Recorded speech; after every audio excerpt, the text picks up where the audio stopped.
Yeah, fine. So I don't have to move? He can sit next to me. I'll let him. I wanted to be kind of it almost worked. I just don't like this thing that close to me, frankly. So. How are you? I heard your. Hearing. Sue. She wasn't really. She was complimentary of me. Yes, yes, yes. Yep, you don't need to get it. No. That's why everybody's laughing when she said. Yeah, move. Look at I. Well, my chairman was pretty impressed. Yeah. You did not move. What are you talking about? I moved. You did not move. Yeah, Wendy. That guy's got. Although he Chair's too long. actually asked a question that gave us an opportunity to. Yeah, I gotta do that. You got the right version. Oh, that's good. I don't think he meant to do that. Yeah, I'm sure you did. You tried. I think he meant to make me look bad. So the chairman's in charge. It did Not not. where we Right. stood. Excuse me. But I'm hoping this is Yeah, just my sort of. recorder's Vicky's in charge of where he just was so The only thing that they didn't. You know that. Is that- coming up and showing me. Whatever you say, Peter. Well, I have to say. All right. Keep it on her side. I love the hour. That's a good looking shirt. Thank you. Boy, where'd you get it? It's an Argus. It's one of my older ones. I can tell by the edges we get in the frame. Yeah, but it's a good looking shirt. Is this, Vicky? I just, Do you have to sign with the black? Sometimes I don't have it. Okay. I know how you feel about that. but- I do, and I would My probably, names are backwards. would rather do it in blue. Okay. She did that. I don't know. And if I can bring one myself. You need this now? I know how you feel about that. I did not think about it. Well, it's not. Or I would have. And I'll just. So between the two. Oh, I don't. So. So 2 desserts? That's what you do when you're young and you have a fast metabolism. Huh? That's what you do when you're young. Right, right. Hey, break's coming up. I can go to the gym a whole bunch. Okay, well, there you go. If you want, Brad, you can just let him know we're moving that one. When he starts meeting the strategic plan presentation for ACC, Anyway, he was very, if you want. brought me Or some we get there, it's your call. information even while we were waiting to get started, and- which was really helpful. Sure, sure. Because they would like everyone to take, maybe we don't spend our money. Well, that's why I'm like, what do you think? And Brenda's on the phone. That's what they act like.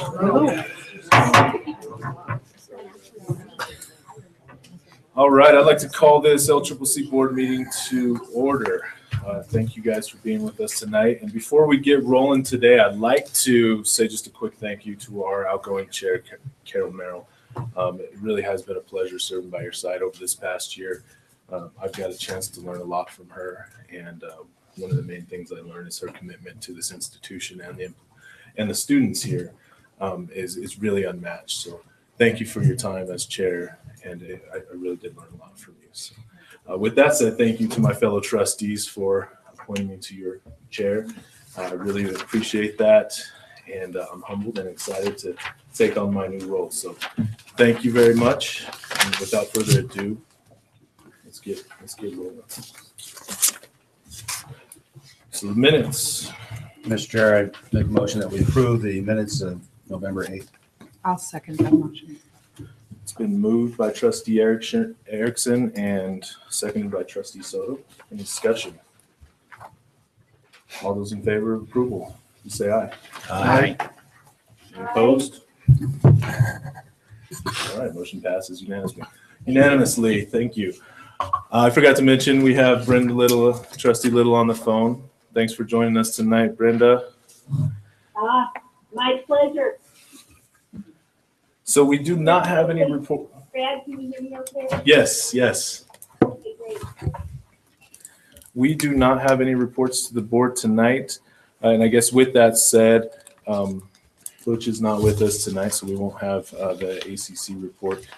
And also, our Talisha and Brady will not be here due to the conditions outside, so we're going to push that back to January. So with that said, we will go on to the president's report. Yeah, thank you, Mr. Chairman, members of the board. Yeah, I appreciate it. We were over the hill this afternoon and started off with just thinking it was the wind. Vice President Harris was driving, and there's that switch on that drive to Laramie that happens right about Buford, right? And it was like we entered the Arctic tundra. and in fact, 2 hours later, we were trying to come back. It looked like it was worse in Laramie. So we made the decision at that time just to leave Dr. Hammond and Talisha on that side of the hill, since Butch was unable to be here anyways, and asked them just to give their first reading or first presentation on the ACC strategic plan at your January meeting, just so we didn't have to risk them having to bunk up with Carol at her house if they got stuck over here to do that. So 3 things that I want to update you on, and I'll pause in between because there may be some comments or question. The first one is just a progress update on the community planning initiative. I think most of you recall sort of the conversation and our commitment to having the college being part of comprehensive community planning and college strategic planning for the Cheyenne and Laramie County. We're moving forward. We secured funding. We're got everything together. A steering committee has been assembled, and we'll actually be kicking off that initiative next week when the folks we're working with, a group called Market Street, will be coming to town on the 12th. Next week will be a flurry of focus groups, a steering committee meeting, some individualized interviews with people in the community, and really setting the stage for the planning initiative. Where you will come in could likely be with focus group interaction, but we'll also be launching a community-wide survey to help gather some more anecdotal data and feedback from the community itself about various initiatives, priorities, and things like that. That'll be augmented by significant data, workforce data, economic data, other data that are available to give us sort of a broad picture of where we stand as a community and where we want to go. So I'm going to lean on you, should you be called for a focus group or an interview, and certainly to help us get the word out about that survey, to help spread that information out and participate as you're able to. And so it'll be kicking off at your next board meeting. I'll give you an update based on the first meeting and keep you apprised as that initiative continues to move forward. The next thing, so we were in Laramie today actually meeting with the WyoTech folks, and I wanted to give you an update on those conversations. As you may recall, it was, I believe, at your last meeting was the date that it was announced that Zenith Corporation would be closing the WyoTech campuses. So about a month ago, when that announcement was first made. As you can imagine, when that announcement came out, a variety of people jumped in and expressed interest and desire to help with that transition, or to get involved to see what we could do to actually preserve WyoTech as a business, as an educational entity in Wyoming. And so just give you a brief update. Since that time, we have had 3 visits to the WyoTech campus. LCCC has. I know folks from the University of Wyoming have also toured the campus as well. We've met with WyoTech representatives once at the Albany County campus as well, and then really went over today to dig into a little bit more of the specifics about the operation. I did sign a non-disclosure agreement with WyoTech, and so that allows them to share some more specific details with us in terms of financials and lease arrangements, things like that. But that will be proprietary information under that agreement. So at this point, we're really still in the information gathering stage, trying to identify what role, if any, LCCC may have in this process. And, I think that's probably useful for you to understand. As we entered this conversation when asked, there's really 2 sort of primary drivers at that time. The first was trying to find a way to help Laramie as a community deal with, this pending closure with that. Laramie and Albany County, part of our service area, we have a campus there. And so what happens in Laramie impacts LCCC. So that's really the first reason we stepped into this conversation. We just want to be a helpful player to do that. The second reason, though, was really looking at alignment and need or opportunity. The biotech has a long history of career and technical education in the automotive fields, and has really done an exceptional job in the ebbs and flows of, the for-profit or the private sector education, higher education group. And so we recognize that there's some similarity and alignment with their mission and our mission. We have similar programs. And thought that really was a nudge for us to look to see what opportunity exists, for LCCC with WyoTech and what may become of WyoTech. More specifically with that, though, we know we have space constraints in Laramie. We've been trying to secure additional property in Albany County for potential expansion of the Albany County campus. And so what WyoTech in its current campus offers really is some opportunity to relieve space pressures and perhaps even look at equipment and technology and other things that they may have available. So, those are really the two things that are leading us to engage in the process. I believe to date, we are probably the only entity really engaged with them. I know UW has toured them, but I don't know that they are actually having that conversation. So we're just taking a very purposeful approach to how we examine whether or not there's opportunity here for LCCC. So a couple of things, and then I'm sure you have some questions that I can do my best to answer. So there's two really big impacts here, big conversation points, it seems like, and I know your counsel and Senator Nethercott have been involved in at least some of these conversations. On the one hand, there's an economic conversation that's happening, right? So the loss of WyoTech to Laramie as a community has a significant economic impact.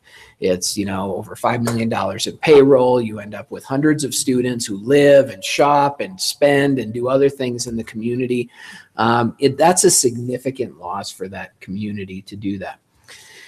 That's the economic piece. Then there's the workforce piece and the workforce development. Many people in the state recognize the career and technical education that WyoTech has provided. Fortunately or unfortunately, WyoTech has had a national workforce development focus. They recruit nationally, they bring people to Wyoming, creates that wonderful turning economic activity, and then those students are placed outside of Wyoming. And so from a workforce development perspective, it's a little bit different conversations, whereas right now we recruit regionally or locally, but our intent is to try to keep those students here and working here.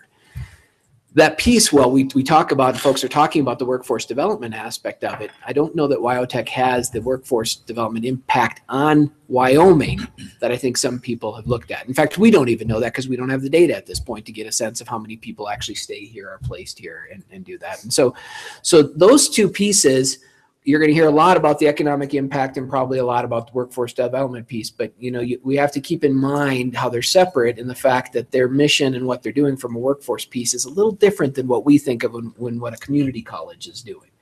And so as you engage in conversations and think about what role, if any, does LCCC have in preserving something, keep that in mind. Are we preserving the economic stimulus and driver, in Laramie, in Albany County, which we have, and there's some real dollars that are associated with that?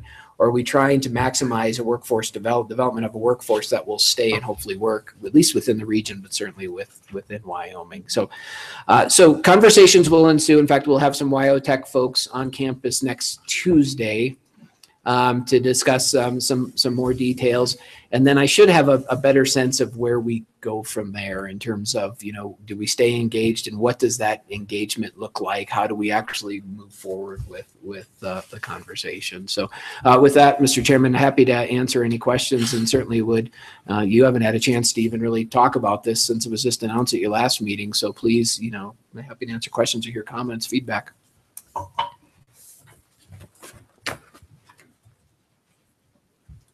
Or move on to the next topic as well. All right. Well, then I'll close. The last thing most of you know, the governor has released his proposed budget for the next biennium. And just wanted to touch on a couple of high level things in terms of what does that mean for community colleges and for LCCC. I have to step back just in time to set the context again as a refresher. So about 2 years ago, House Bill 80, which was called, I believe, the Community College Recalibration Bill, was passed. That bill was something that we had worked on for many years to try to create stability in terms of estimating state appropriation or state aid to the community colleges.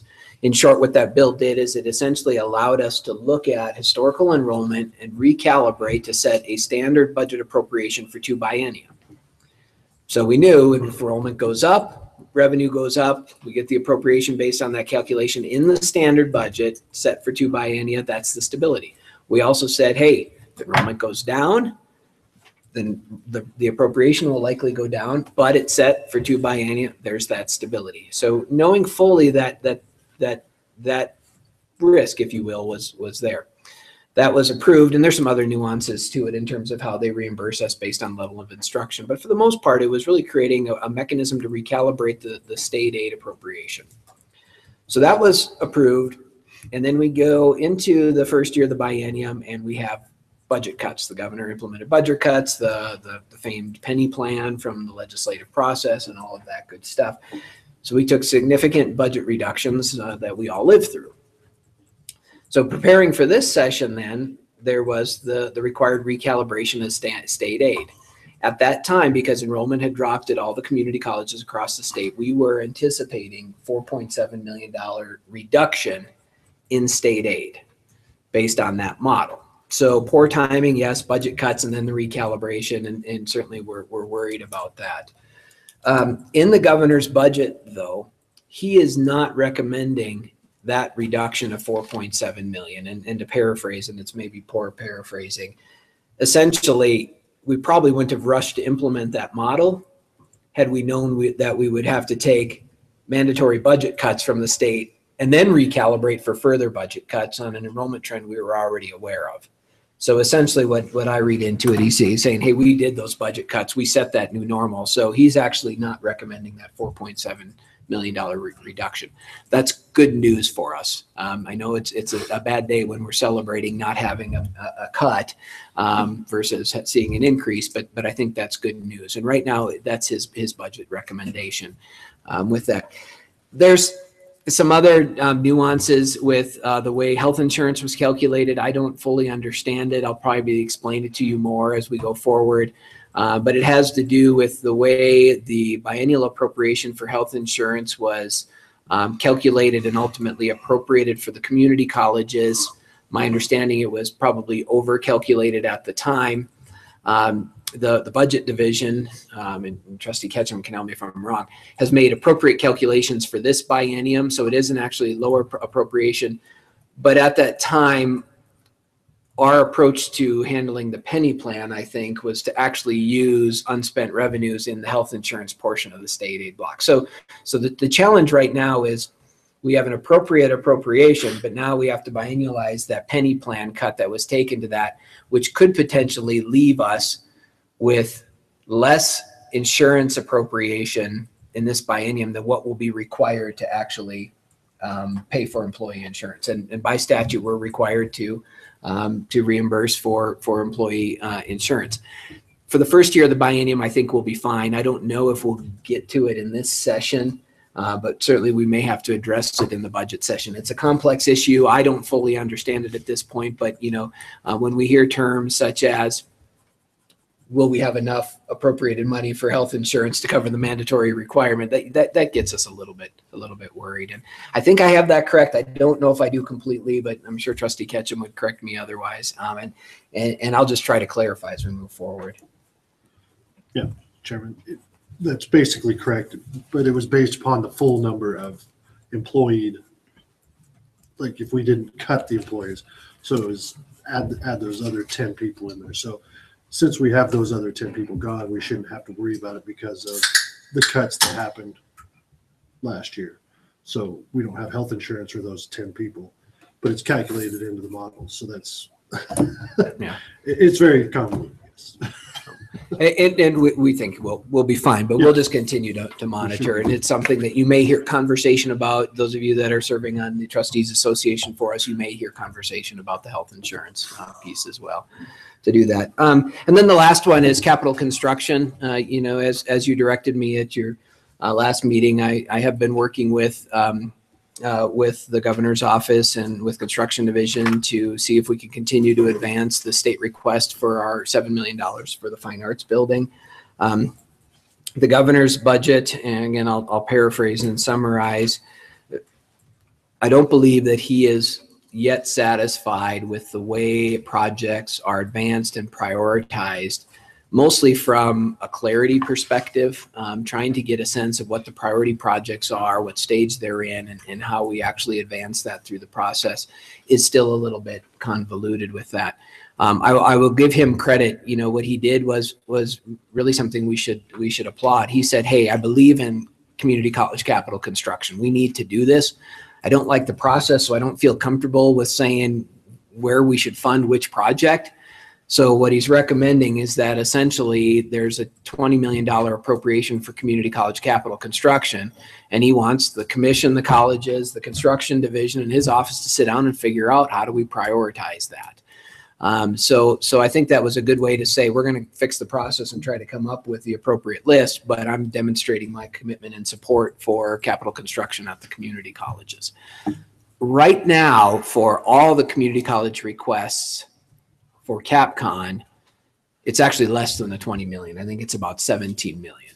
So assuming we can come up with a prioritized list and the right caveats and all that good stuff, I still think there's opportunity for us to advance projects like the LCCC fine arts appropriation.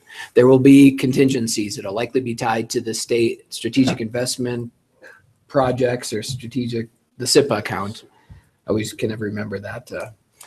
And that money, like our library project, is only available based on earnings off of the state's investments that become available a year down the road. We would likely have to match it, demonstrate a match, and spend our funds first again. So, there's going to be some strings, but I guess I want to say there's still some hope and some potential, and the governor seems to support community college CapCon. With that, I'll keep you apprised where the Community College Commission will present the Community College Commission's budget that includes state aid to the community colleges to the JAC on Friday morning. The construction division will present on CapCon next Friday, the 15th. So I'll keep you apprised as those conversations ensue. With that, Mr. Chairman, that's my report, and happy to answer any questions on those or any other topic. Mr. Chair, I do have a question. Of that 20 million, how much of that will LCCC request? Mr. Chairman, Trustee Erickson, it would be the $7 million for the fine arts project, which is the only project we've had advanced through the process there. Okay. And that's for the remodeling portion of the fine arts project. Mr. Chairman, Trustee Erickson, it's for half of what we estimate the total cost. And for so the how project. we use it is up to us. Mr. Chairman, Trustee Erickson, that is correct. It will likely come with the contingent that we match it 1-for-1 and have $7 million in local funds as well, or other funds, which means we would be at $14 million essentially for the project. Mr. Chairman, I just want to offer this comment that if we want to, we can listen in to that hearing on the JAC's website. If you just go to the legislature's website, the first page has a live link to the JAC hearings right now. So we can listen in on Friday if we want to. 8 o'clock. Any other questions? All right. We will move into work items. The institutional effectiveness annual report. Dr. Bender. Thank you. Good evening, Chairman Barker, trustees, and guests. My purpose tonight is to introduce you to the annual report for program review for the 2016-17 cycle. Procedure 10-2P states that an annual report be annually delivered to the Board of Trustees for program review. The report is available, I think, as a live link in the materials. It is organized around 10 outputs of academic program review, which support the Board of Trustees' objectives for program review as listed in policy 10.2. Also included in the report are a summary of program review findings, strengths, concerns, opportunities, and challenges, along with the program review's role in the college's participation in AQUIP, which is our pathway for a higher learning commission. The appendices, there are 4 appendices. Appendix A includes the executive summaries of all the programs. There are 11 programs that went through review in this cycle. I encourage readers to visit this section to learn about the good work that faculty are doing at the institution. You know, I think program review is like no other resource to learn about an institution's programs. It's a kind of a window that we don't often have the opportunity to look through to see just what our programs do and the good work that the faculty do with improving those programs and helping our students reach their goals. Appendix B offers an institutional performance analysis. It's an aggregate of all of the ratings that the peer reviewers came to after using the academic program review rubric during their peer review exercises in the spring. You will, that's on page, approximately page 103 in the appendix. You'll notice that there are strengths, but there are a couple of lower performing areas. And we usually use these to target our follow-up action planning. Lower areas are the continuous improvement sections on student learning and also on program operations. Appendix C is a best practices locator. And we call it a locator because it's easy for users to identify best practices by using it. They can click on a section of the program review and choose a program, or I'm sorry, look at a section in the template of the program review and select a program that has a best practice in that area and read what that best practice is and move around pretty easily through the template and see what some of the best practices are at our institution right now with the program review process. This also, it offers a recognition for programs that have good practices. All 5 programs that presented this evening are represented in that best practices locator. It also offers an organizational learning for improving program performance. Notice again, I'll reference this later, there is a clustering. You will note that a lot of programs have best practices in certain areas of the template. And things like curriculum design and curriculum delivery, stakeholder needs, responding to those. Where we have less representation is in, again, the continuous improvement sections for student learning and program operations. The last appendix, D, is basically an alignment analysis done a year or 2 ago for the board objectives. Program review itself, the self-study, has 54 sections in it. And generally it flows like the executive summaries that are included in Appendix A. It begins with program overview and its achievements. Program values. Third, listing of program competencies and outcomes, program level competencies, student learning competencies, and also those operational outcomes that programs set for themselves with respect to enrollment or completion or other issues like that. And then also how these competencies and outcomes support a program's curriculum design and delivery, how they result from stakeholder needs. As you can see, as I'm moving down, there's kind of a continuity that develops, or a thematic process between those competencies and outcomes and how they affect other sections of the program review, self-study. Programs show how they measure progress on their competencies and outcomes, then based on their review findings, develop action plans that support improvement on the competencies and outcomes. At LCCC, we integrate annual assessment, planning, and program review. And when you go through a self-study, users are able to read not only the self-study content that programs provide, but also have a window open to see how programs perform on their planning over time with respect to measuring how they're attaining the learning competencies and also their operational outcomes. I do want to mention that a problem for the institution has been the low attention given to self-evaluation activity in past years. For example, the previous program review process did not include sections on self-evaluation capacity. Some programs still comment in current program reviews that they have no information to offer for previous planning and how they succeeded or had success with previous planning. That, of course, all changed with the new process that we installed in 2014-15. So this should end this kind of absence of previous planning to work with. It should end in 2019-2020 when we start our second cycle of program review. Our first program review cycle is in 14-15. Those programs will come back around again in 2019-2020, and they, of course, will have a lot of planning to work with and action plans to report on.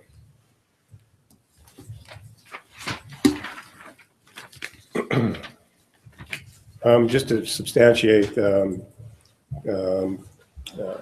this further, there is the evidence that I pointed to in the rubric and also in the best practices that show that we still have somewhat of more work to do and some improvement to do with respect to planning, program planning anyway, and for continuous improvement on student learning and operational outcomes.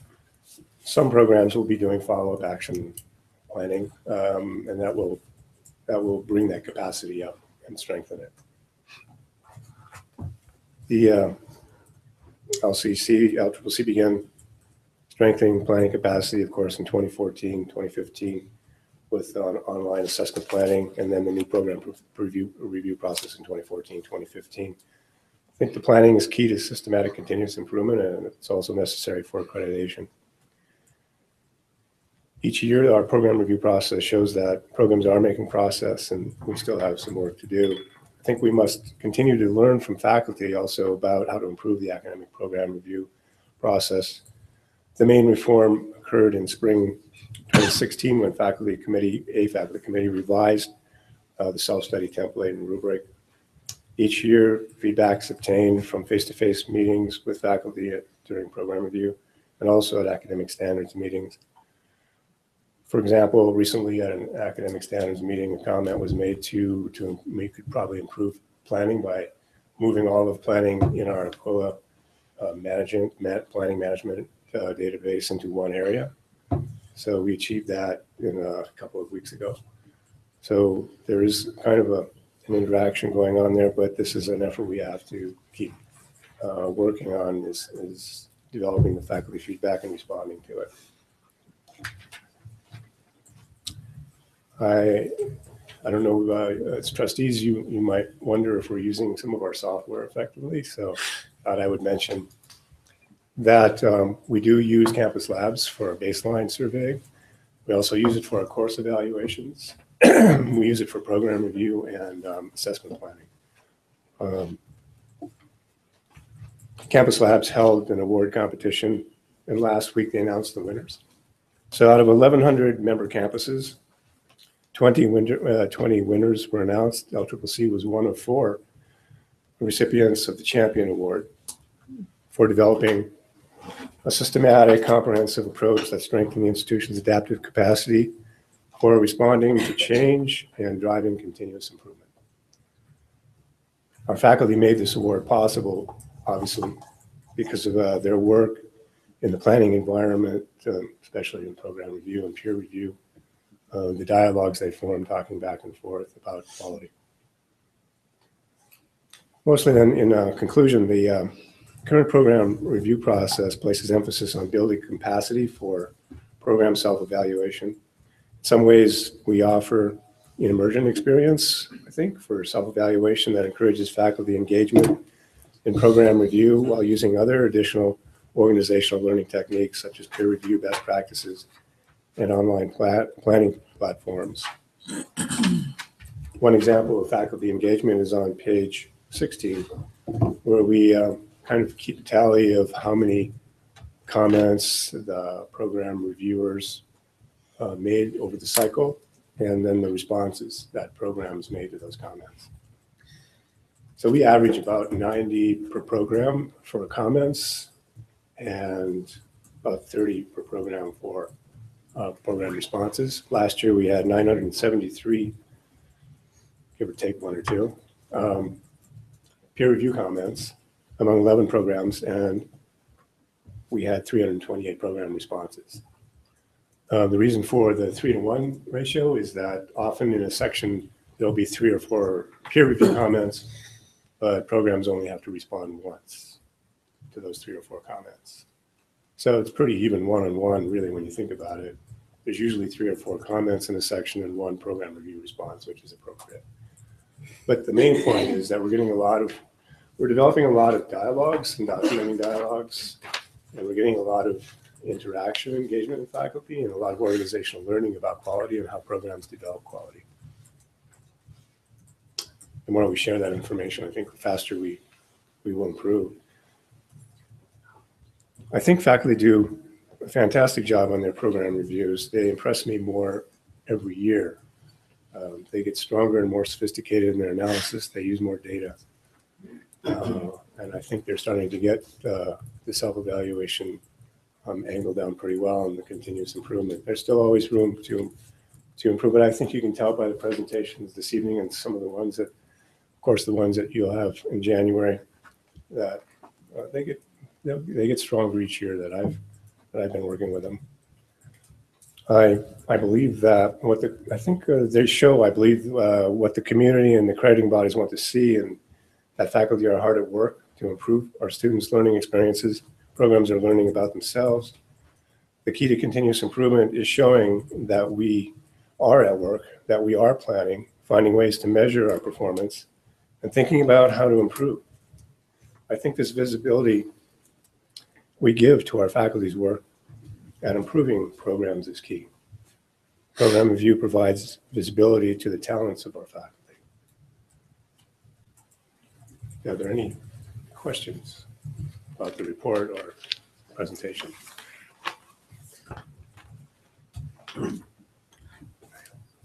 No question. Mr. Chair, on page 18, where you have the summary of commonly mentioned discoveries for strengths, concerns, and opportunities and challenges, you have what we all recognize, full-time student enrollment is a concern. Will there be, and I haven't noticed, but will there be recommendations as to how to approach more full-time student enrollment in this report? Several of the programs have developed action planning in that area, and more will probably develop follow-up action planning, but many have developed action plans that address enrollment, and they have included in those plans the strategies that they're going to undertake to make that happen. For example, often we tend to partner with admissions in a more meaningful way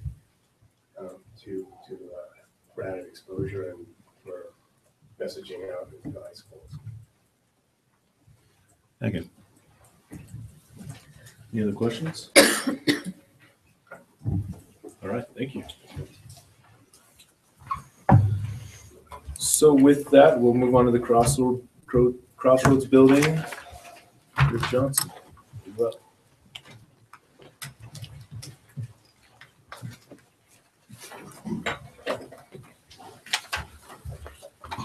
Mr. Chairman, members of the board, good evening. I'm pleased to be standing up here tonight with a construction project that is going to get itself underway. So we do feel good about that. I believe we've talked to you a little bit about the Crossroads project, but I'll lay a little background and then kind of bring you up to speed with where we're at. First things first, the purpose of why we set about to renovate the Crossroads building was really to create a student-focused collaboration and engagement center. Not something to replace or compete with the library where many students go to study, but a place where students could go and want to be, hang out, be with, collaborate with their fellow students and so forth. And so that's the focus of what we're trying to accomplish with this. Recall that when we opened the Pathfinder building, we had a number of programs that were in departments that were in the Crossroads building area. They moved to Pathfinder, so we have the vacated space. We're trying to accomplish this project with the use of student fee fund balance money that we have. That, you may recall, is about $850,000. So we started this thought with that budget in mind. Student money going to a student purpose. You may also recall that we have to have legislative approval to have a project that exceeds $1 million. So we can't let this go past that threshold. So, but we do think we may need to top that off with a little money because 850,000 may not go as far as we would hope. And we have a beautiful design going here. And so if we need to top that off a little bit, just short of $1 million, we have a plan to do so, which we'll be bringing back to the board for the final approval. Last May, the cabinet held a retreat in that space to figure out what type of student-focused units should go into that space. And so we considered a lot of options. And what we came up with is, first of all, the student pantry moved there. They're actually already there. Student Government Association, SGA, will be going in there. High school programs, which you may not know currently is in the modular, they go in there. And I think they're very much looking forward to that transition. IT Help Desk, which is a really important service for the students, goes in there along with, I'll get into here in a bit, a nice set of computer stations to go with it. Student Veterans Association hasn't had a good home here on campus, and now they will. And then we're also getting Phi Theta Kappa some presence in there because right now they operate out of a very small room in the business building. So last May, we went out for bid to select architects for a variety of projects, Res Hall among others. Crossroads was one of those. In that process, we selected Horde, Kaplan, and Mott out of Denver for this project. Just to give you some idea of what we charged them to do, it was to conduct planning charrettes that really engaged students in the process to get their feedback and build that into the programming, which they did. They then developed the space programming based on cabinet's decisions on what programs would go in there.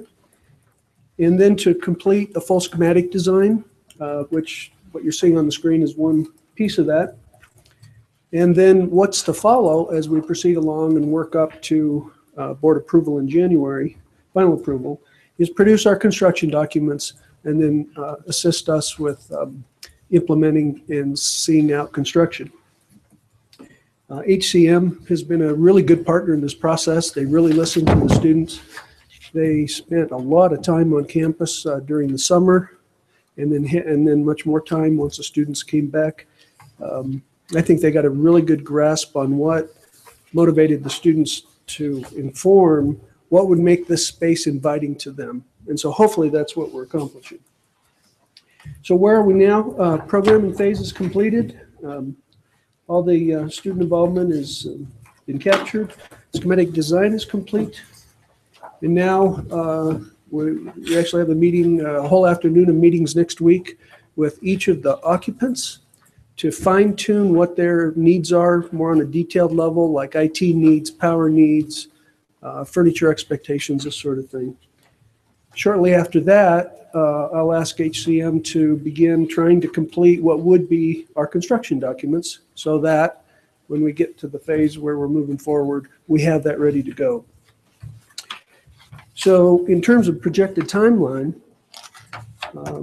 perhaps we get construction drawings in the background in place by the end of December. January board meeting, we'll be bringing to you for second reading, final approval, our plan. And then we have the Wyoming Community College Commission step. Anything over 100,000 and under $1 million has to have commission approval before we can actually move forward. What I wish to do is have everything ready in January and actually go to bid pending your approval with the contingency of the commission approval, because I can't get the commission approval until February 22nd. And so this seems to be, when I've checked with folks, that would be okay as long if I put that contingency in there. So if it didn't get approved, which there's basically a zero chance of that happening, there'd be no obligations. But then once the commission approves it on February 22nd, then we'd be staged to begin construction perhaps March 1st, which with this project currently estimated, there's a 27-week construction phase. So if we got started March 1, we could actually be done by fall start. And we really want to be done by fall start. So I've got a lot of gears kind of turning in parallel with the right contingency so that we can then meet that outcome. I'm going to step around here and just, you have this as a handout. This particular PDF is not in your big packet, but it's a nice one to see what's going on here. There's some things that aren't visible that are going to happen with this renovation, which are really important. The space is going to be sprinklered. It's surprising that many places on our campus are not sprinklered because of their age. This impacts our insurance profile. It does make our premiums more expensive. As a matter of fact, thinking about the other way, if we had all of our spaces sprinkled, we could dramatically decrease our insurance premium. But of course, that's expensive. So as we renovate spaces, of course, we're bringing that in. Like the rack, we can't plug in another item in this space because electrical capacity is completely maxed out. With the renovation, we'll expand the electrical capacity, and there's going to be more power in there, obviously, because the students need that. But it's going to be an upgrade of the electrical system, and then, of course, the IT infrastructure. We'll also be putting in a redundant hot water system, which we don't have over there now. Right now, hot water goes down, it's down. With this, we'll have a redundant so that we don't have that outcome. And of course, all LED lighting, which would be helpful. Some of the key features going on here, and I'll just kind of walk through this. This is the hallway that runs down the spine, if you may recall. And so this is south and that's north. So this blue area is from here over here is the IT help desk for the students largely, and then a nice suite of computer stations for them to use as they see fit. Right here will be what we're referring to as a community cafe, which is really probably going to be a fridge, a counter, a sink, maybe microwave, something like that. So that students that might, the commuter student, for example, that might bring food with them, can go there and warm it up or whatever. SGA has actually shown some interest in helping manage that fridge. And as many of us know, fridges, like in coffee, central areas get kind of messy. So we have a plan for that. The green area is all high school programs. And for orientation, this is where Vice President Student Services offices were before they left. Up here's the food pantry. A wonderful location for that because it has its sole exterior entrance, which is important for that program. This area is not in the scope of what HCM is doing, which is why that's hatched out, but that's where SGA will be. And this is a wonderfully nice space because it was renovated not too long ago and really suitable for SGA. And Rick, not just SGA, but room for other student groups, Phi Theta Kappa, and clubs to come in and have space as needed. Yeah, it really becomes flexible. Space under the SGA. A neat highlight here is this area, which is Student Veteran Association, who hasn't had a home. You may see when you look through the 3D kind of slides in that packet, we brought this wall out, and that's going to be glass. It's really important because, number one, it makes this space much nicer rather than being cavernous. The light that comes in through this atrium up here in the ceiling, or this, if you've ever been in there, there's a opening up with skylights. Natural light's going to come in there, which we never had before. And then back here in this back room, which has been an area of concern, because this is what we always refer to as the vault. Student records used it as a vault, correct? We're going to put a window in there. And that was very pleasing to SVA because they were more concerned that when you get way back in there, it's going to be pretty dark. And this is an exterior wall, of course, right there. This feature is a conference room designed for student use, glassed in on two sides, so a lot of light coming in there. This looks to be a very nice room, the technology in there on the wall. And then, of course, the hallmark. Oh, I thought I heard this question. The hallmark here is this open collaboration area running from the south to the north.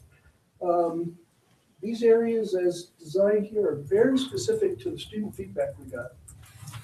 And so they're all different, serving kind of a different need. Here a group of students could collaborate together or study together. Down here you might have some more quiet individual sitting areas. Some very unique furniture items here that came out in the student feedback. Moving up here you get to a big screen, kind of a mini theater seating. Students could sit there and connect in to something on the screen, watch a movie, maybe collaborate over a school project. And then right here is a fireplace, gas fireplace. Seating on both sides, and then back here, kind of that team room kind of setup. So it doesn't look like much in furniture, but I think when you look through those depictions in there, you'll say this does look very warm and welcoming. The finishes that HCM was brought into this, the students weighed in on, the students made decisions, said what felt good, what felt inviting. And it's very different than anything we have on campus. And I don't recall for sure if in your packet the finishes are there. They may be in the back. It's going to be very unique in that regard. I guess with that, I'll just open it up for questions.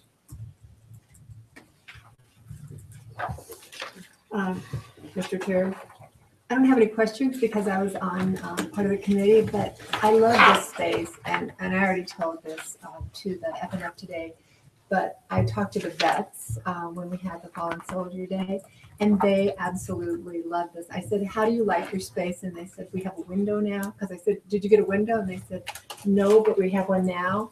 And they really love it. So I think it's an enthusiastic project, and I think people are happy with it. Maybe we should ask our student here. That's you. What's the question exactly? It's not a question. It's whether you like this space. Have you been on part of this project? Yes, I've been to a couple of the meetings regarding this project in the Crossroads. In fact, the last one I was at had a packet very similar to this one, so I was pretty familiar with all the pictures. And I'm very interested to see it come to life because along that top wall, right by the pantry entrance, there's a few stations that they're going to have a plug-in for larger screen TVs where you can plug in a laptop and work on PowerPoint with 4 people comfortably seated there, pull up some more seats, which would make working on some of those larger group projects a lot easier. And then just the other areas throughout sound really interesting to me. The fireplace is one I like just because fireplaces are something fun to hang about. They're something to look at while you sit down and just enjoy the silence or have a conversation. And the fireplace, like the one outside by the Blue Arches currently, I've seen a number of people gather around that, and it's been getting some good use. And I've enjoyed it a few times myself and sat out there and talked to people I probably wouldn't have met otherwise. So I think that's another great feature in this. And then the fridge and microwave will be great because I don't believe there's one in that area anywhere. And this is a pretty high traffic area, so it'll get a lot of attention. It'll definitely mean a lot of cleaning, but I guess that's not so bad. And a number of the other spots in here, the skylights, I enjoy the fact we can close the blinds on those. So if it does end up a little too bright, we can dim that down. But the little theater area, I've got plans for that too. It's a wonderful area full of potential. Oh, and I haven't had that s'mores night yet.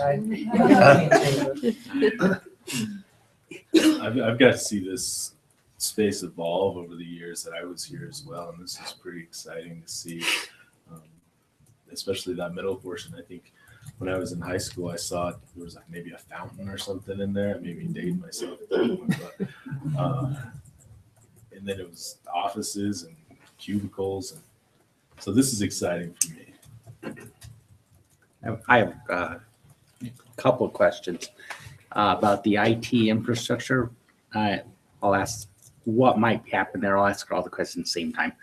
And then the electrical and sprinkler, and particularly the area that's already been remodeled, that's not in scope.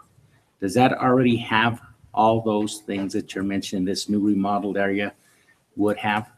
Mr. Chairman, Trustee Salazar, I actually am not certain, for example, up here, if there's sprinklers in there. And maybe Joe could help me, when was this renovated? So it predates me. Mr. Chairman, members of the board, it was 2014, I think. It says 2013. Right there on the picture. First year I was here. Or it was 2013 when we did that. Glad I'm here. But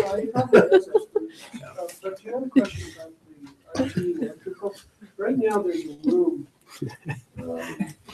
down in here currently that in one room is electrical supply and IT servers. And it's because there's so much heat generated in that room, and this is all co-combined, that it's actually reducing the ultimate lifespan of the IT system. In this renovation, that gets split into two separate spaces. So the server piece can be adequately cooled and separated from the electrical. And then, of course, the whole electrical system gets upgraded in capacitors. Okay, and I don't, another question, is there security capability built in with that IT infrastructure, or is it something for later? By security, Like cameras, things like that? Cameras are blended into this. We haven't identified the exact location of them, but that was an important planning parameter, actually, because if we have a lot of people hanging out in there late at night, whatever, it does need to be monitored in case something happens. We can go back and we can figure out what happened. Thank you. Any questions? Thanks, Rick. Okay. With that, we'll move on to the pathways update, and I'll turn that over to Trustee Salazar and Dr. Joe. Actually, Mr. Chairman, we've got one item that's kind of stuck in there. It's an update on the residence hall descoping project. I think it's kind of wedged in there. Yeah. So, and I'll probably ask Vice President Johnson to come back up for that, but just as he's coming up there. So if you recall, at your last meetings at dinner, we talked about, what do we do with these projects? And at that time, we said, let's take the residence hall out and see if we can find a way to descope that and actually make it viable on its own. As we went through the campaign, that was the one project that we sort of talked about that would potentially have some feasibility in and of itself, just because of the significant revenue stream associated with that. So afterwards, Vice President Johnson and others have really been looking at that project and trying to get a sense of, can we descope it and can we actually make it pencil? And I asked him to come and just give you an update on that work tonight. Dr. Schaefer, could you please tell us what descoping means? Because I know. Sure. Yeah, Madam Chair, or Mr. Chairman, Trustee Merrill. Change is tough, but we'll get there. Just bear with me. Basically, what descoping means is that we're taking and trying to reduce the scope of the residence hall project as was proposed and ultimately advanced to you in the level 2, level 3 plan. Descope it in a way that we could actually make it financially feasible. And so that's essentially the effort we've been trying to do, is can we change that scope, bring it in at a smaller scale, reduce it, do something to make it a viable project. President Schaefer, I still refer to them as the San Diego Chargers. So, No.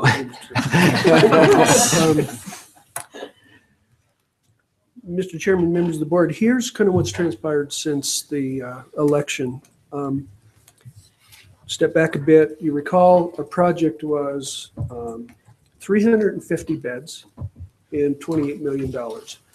And with the model that I developed, it was viable, meaning that over the life of the debt service and out into later years of the building, it economically each year proved that it could sustain itself without any subsidy from the school. That's what I mean by economically viable.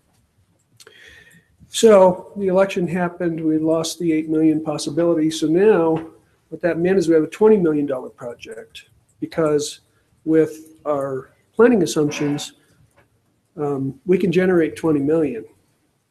So, and make it viable, that amount of money. So I went to Method Studio, who, by the way, at that point had completed their scope of work for us. The work we asked them to do and that we paid them to do was finished. So I was really asking a favor, which they were happy to help. And I said, what can I get for 20 million? So if we de-scoped down from 28 to 20, what can I get? They gave it some thought, no quantitative careful analysis, because I don't have a contract with them at the moment, but they said probably 250 to 275 beds. And we were at 350, so it's a loss of 100 or 75, depending how you look at it. They cautioned me, that's just, our best wisdom. There's a lot of work there to accurately answer that question. So I took that information and did what I considered a scenario test. In our original viable plan, that was a debt service time period of 20 years. And I could tell, just working with the model that I built, that was a problem, that short of a debt service. So I actually, in my scenario, extended the debt service out 25 years to buy a little more room in the debt service amount per year. And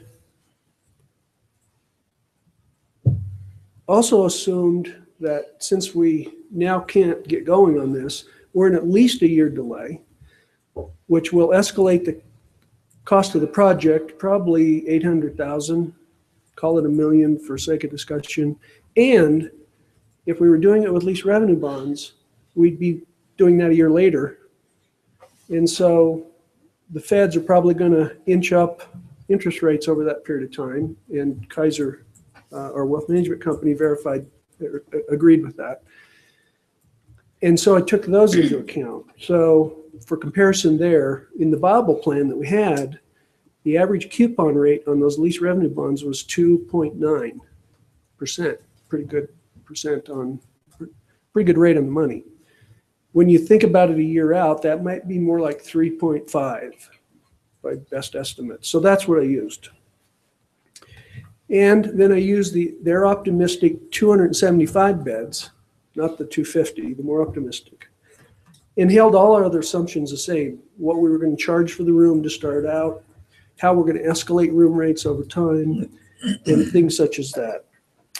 I also built into it extending the West Hall out a little bit longer.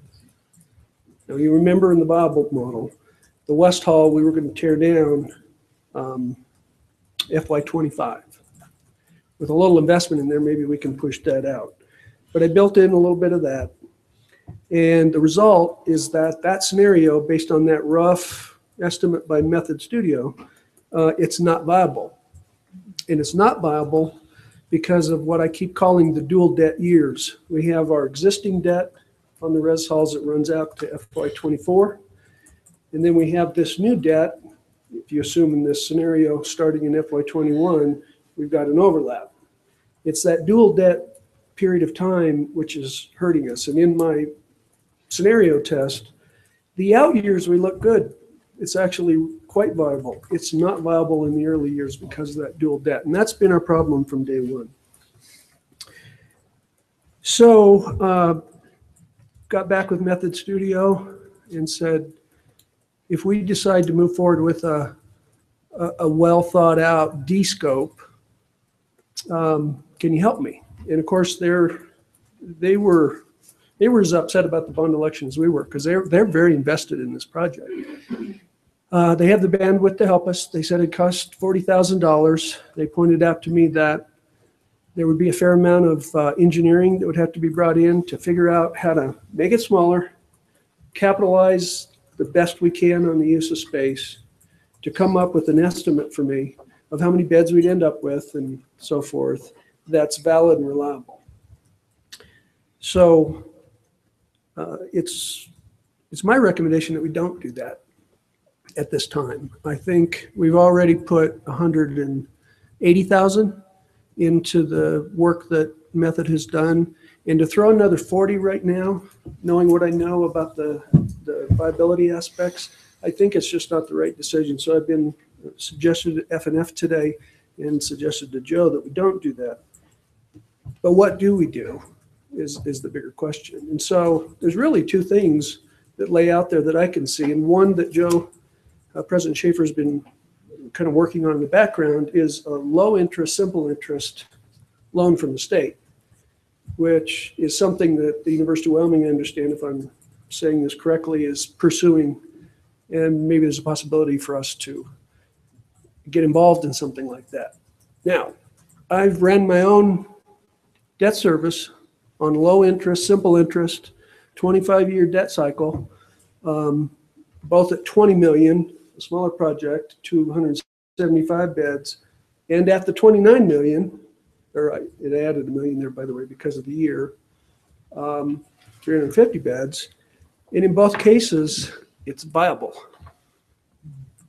And what it proved to me is if we could get that kind of a loan arrangement, I can tell you we've got a project that can go forward based on the assumptions we're working with right now. Now, I don't know if that's ultimately practical or possible, but that seems like worth pursuing to me more than paying Method another $40,000 to give me results that I just know aren't going to quite make it in those dual debt years.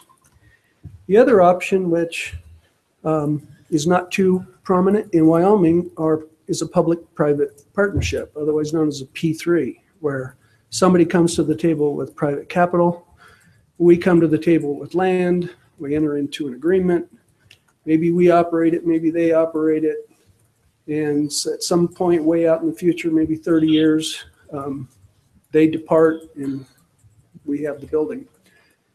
This is not uncommon around the country. Matter of fact, all the research I've done, I've never actually done a P3. I've researched it pretty heavily.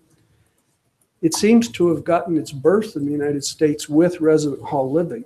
That seems to be where it kind of started. Now you see it with transportation projects, highway projects, wastewater, hotels, a variety of things like that. We understand that another community college in the state may be actually pursuing that idea as well. So it's a whole different way of looking at doing a project, and I think you have to have the appetite for it, and it's a very different appetite than how we normally think of things. So there's a lot to know about it. So I've thrown out the idea that we could go to the market with an RFI. It won't cost us anything. We could invite a select group of people that do this in to educate us on how their P3 programs work. At the very least, it'd be very informative. It'd help us determine whether we would have the appetite or not for that kind of an arrangement. And we could continue that thought or we could discard it. But those are the two options that I think maybe are more valuable to pursue right now rather than paying Method $40,000. I know we get fantastic work out of them, but I just don't think it'd be viable.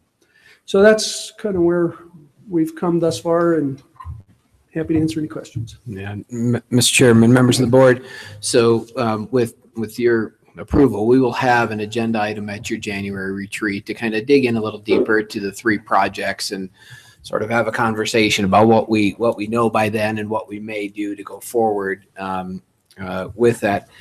This one's interesting because we may want to do some additional work before then, as Vice President Johnson pointed out, doing a request for information and putting that on the street to see what folks would come to us and what they would share with us. It's really a no cost, just a time investment option that would at least enlighten us to what exists out of there.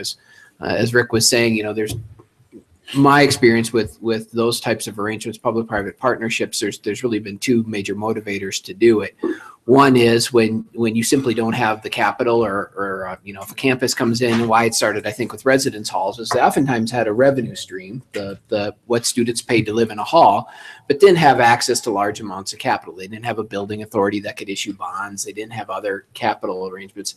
Private company or private sector comes in, says we have the capital, we want to get a better return than what we're getting right now. we'll put that up, and then you just pledge it out with the revenues. So when you didn't have capital, there was a space for that. The other one was where you didn't have the expertise or the time to actually do the project. So small institutions, municipalities who needed major transportation projects, but simply didn't know how to do it. They didn't have the expertise. You would bring a private company and they would partner with you to build that out, sometimes with their capital, sometimes with other capital to fill that gap. The only other thing we don't know that could maybe present itself is it's feasible that the private sector could construct a building at a lesser cost because they do it on the private sector side. And I don't know. I haven't seen that. I don't know if that's even a case, but that's possible. And if we can bring the cost per square footage down, that cost of construction, it might be worth looking at. And, we don't have to take a straw poll, but we may just ask Rick to go ahead and put that RFI on the street and see if we can get some information about that process. The first one that he talked about, this low interest, simple loan program, I know very, very little about it. In fact, I was talking with Trustee Ketchum just before this. Apparently there is the availability within law to utilize a portion of the Permanent Mineral Trust Fund to invest in what they call public purpose projects. And I think it's called the Public Purpose Investment Program that allows them to actually take those funds and put them to work in Wyoming. It often requires specific legislation for the projects, would set our interest rate, as I understand it, and then, we'd have to pay back the state of Wyoming. As you referenced, there's other conversations about perhaps UW's residence hall using this program to access the capital to do that.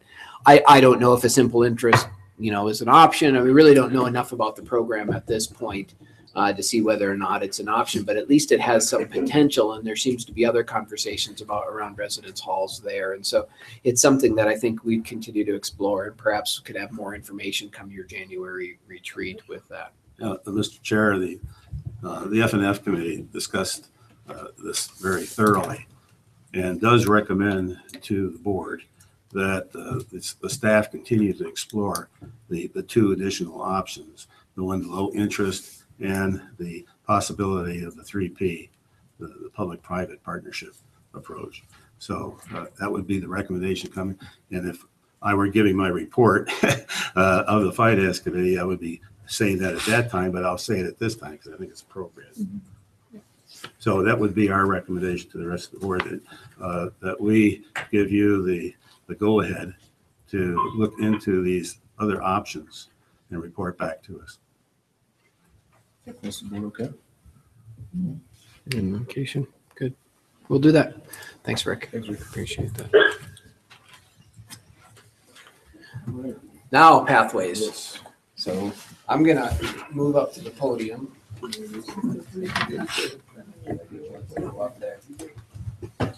So, Mr. Chairman, members of the board, you received some homework on behalf of Trustee Salazar, a studious individual that is always looking for opportunities to help us learn, a good fit for a trustee of a community college. And if I can find the presentation here. Oh, is it just the PDF? Okay, let's see.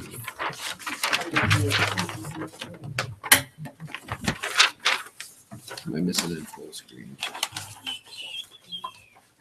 There we go. So the chairman had asked too for some background information on pathways. We've been talking about guided pathways for a while now. And so one of the things that we wanted to provide you was a little bit of background reading that would really summarize the research and sort of the design of a guided pathways college from what a lot of the researchers are calling the traditional a la carte college, where everything is available, you choose, and hopefully you find a way to package something that makes a palatable dinner, I guess, through that. And so that reading, hopefully you had a chance to go through it and set the stage for what I'll talk a little bit about tonight. And this really comes on the heels of our team's attendance at the first Guided Pathways Institute in Washington, D.C. Shortly before Thanksgiving. And we've got wonderful representatives of folks who joined us as part of that team, and Trustee Salazar, and they will give sort of their reflections on that institute and their takeaways and how it'll be impactful for our work here. But I want to just kind of walk you through, maybe as a primer or further clarification again of this work around guided pathways. So the first thing to again put it in perspective, we are part of American Association Community Colleges Pathways 2.0 initiative. We had to apply and we were selected. We are one of only 13 community colleges that were actually accepted into this program.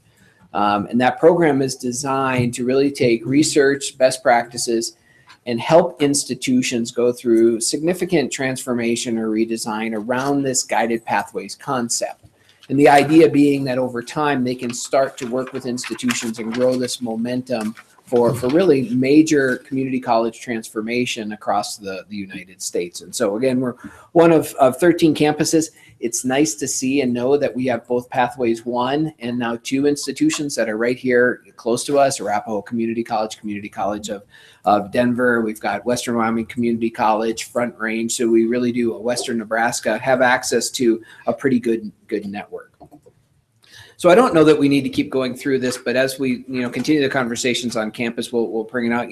The conversation why guided pathways, and it's pretty simple, and research is distilled to this. The college students are more likely to complete a degree in a timely fashion if they choose a program and develop an academic plan early on, have a clear roadmap, what they need to take and do to succeed, and the course they need to take to complete that credential, and they get guidance along the way when it's needed to help them actually stay on that plan. So pretty straightforward concept of guided pathways.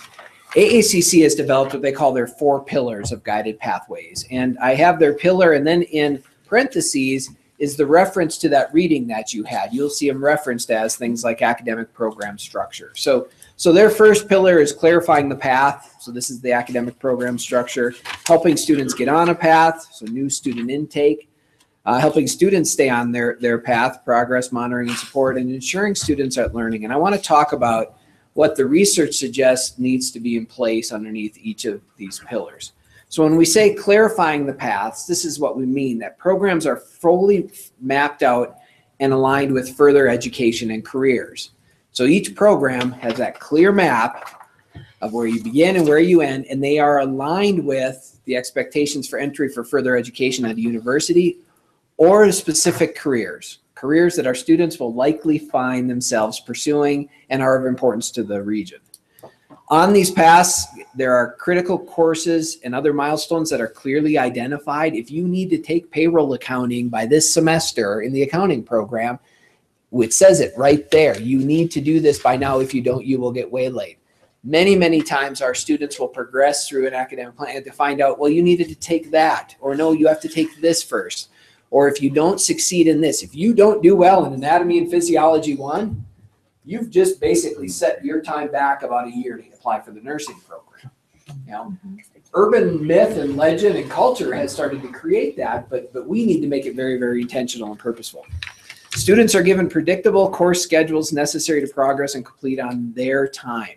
Not on what is convenient for us, but what's convenient for them. And so when they know and we give them a path, a program map that says this is what you need to do, they can plan for 2 years with us. And we need to give them those predictable schedules. And then a big one for us, I think, will be dual and concurrent enrollment isn't just a selection of offerings in the high school. So think about how we've done that historically. Well, that'd be a good course to offer as dual and concurrent. Why? Well, we've got a teacher. We've got that. We need to shift to thinking that dual and concurrent enrollment in high school is really about getting students on a path to a program. So that's clarifying the paths. Helping students get on a path. Think about when you went to college. I mean, I think about that. Career services came at the end of my time at college. Okay, I'm ready. Well, let's get your resume. Let's help you find all that stuff. The guided pathways model, career exploration is something that happens right away up front so that students actually start to engage and think about careers and what it takes to be successful in that job hunt and where I want to go. Undecided students are required to choose an exploratory major that helps them choose specific programs.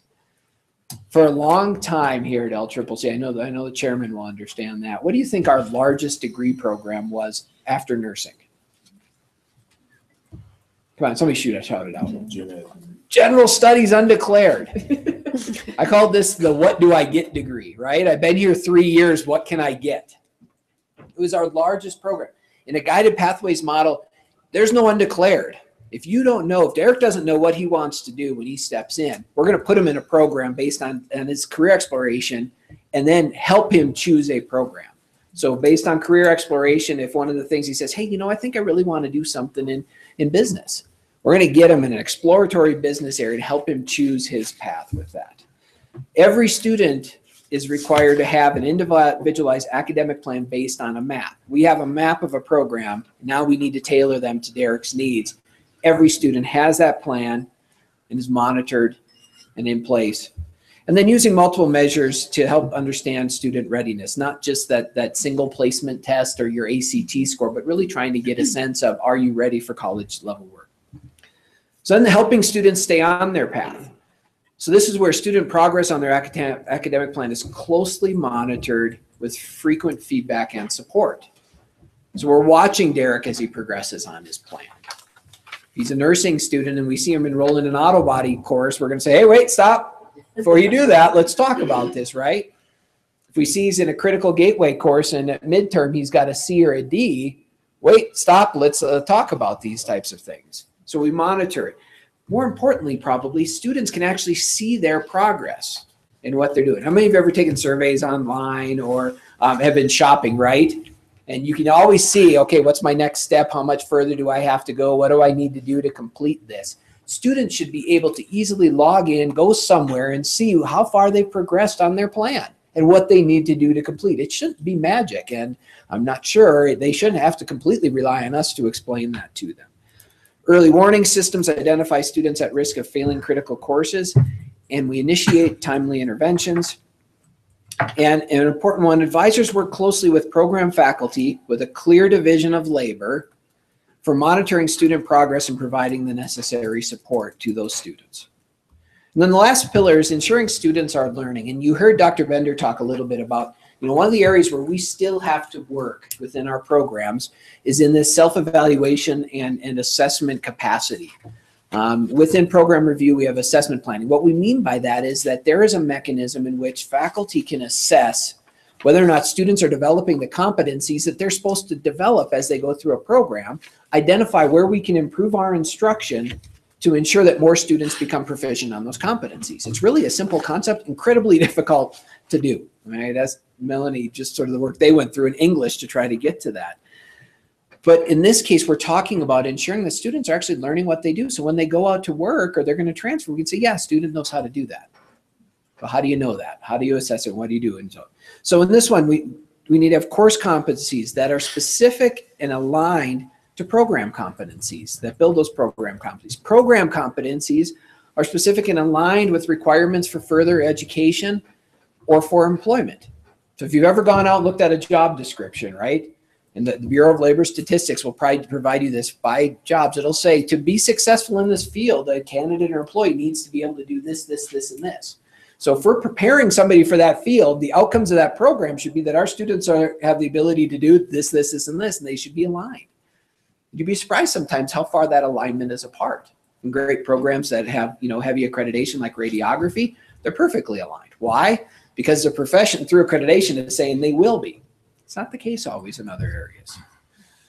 We support faculty and actually help them and train so that they can assess and do this work. And then a big one is ensuring that basic skills, developmental education is actually integrated into college level gatekeeper courses. They're not a 3-semester sequence of math before you can take the college level mathematics course to do that.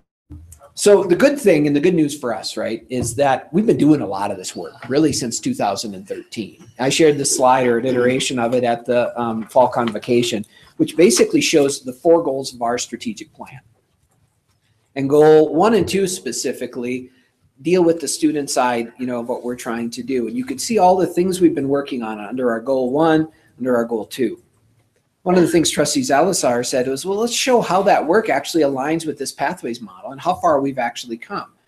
So taking those same items and you look at the 4 pillars of the pathways, clarifying the path, you can see the things we've been already working on. The developmental English redesign. Most of you remember this fall when I announced it, with the highest college completion rate of developmental students in English that we've ever had, 80 and almost 90%, right? I mean, that redesign has helped us do that. We've been working on math pathways. We've gone through significant curriculum reform already.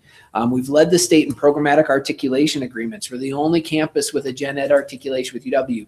We've been doing a lot of these things. Are they mature yet? No, they're not mature yet. We need to work on that. And the two things that really will drive our pathways work is one, bringing these practices to maturity, working out all the kinks, all the issues, all the wonderful stuff that we're still kind of working through, and then bringing coherence around this concept of a guided pathway in these 4 pillars. So I hope you can read this. I want to wrap up here and talk a little bit about assessment. This graph really shows 2 things, and I think says 2 statements. So what you need to know basically is this represents our graduation rates. And I can tell you it's the graduation rate of the first-time full-time student to LCCC who entered and completed a credential within 150% of the time. That's the iPad's wonderful simple definition. For simplicity's sake, these are the 7 community colleges in the state of Wyoming. That yellow bar along the bottom is LCCC. So that's the first point. While we're making progress, it ain't good enough, and we got to continue working on this. The second point is how problematic using this graduation rate is. So as I said, one, the definition is confusing. But the bigger piece is to get these data, we have to go back in time. And it becomes incredibly frustrating to say, well, we did that. Let's wait for 4 years and see how everything turns out. They're not good measures that actually help lead a campus to action. So for example, these dates on the bottom are the dates that students entered. These students entered the college. So that 2013 date where we have a 24% graduation rate of that, those were students that entered the college in 2013, fall of 2013, 4 years ago to do that. We got those data last year, or basically this year. Those are the most recent data for students who entered 4 years ago. Most of our work around this pathway stuff really started in 13 and 14 and was implemented fall of 15 is probably the earliest I could say is interest. So if we were using this measure for those students in the fall of 15, we're going to have to wait at least another 2 years to figure out if we've made an improvement. Now, I happen to know what our 2014 cohort data are, and we jump, go up to over almost 28%. Not where we want to be, but we could start seeing this. But the point is one, we still have work to do, and two, this is a horrible metric to use because it's so time lagged that it's hard to get sense. So what the pathways work has done is they've taken research and they said, hey, but we can look at leading indicators that we know are correlated to those graduation rates. And you can look at them every year. They're much more simple to monitor and they're much easier to intervene with. And so there's 3 areas that we're required to report and get engaged in here.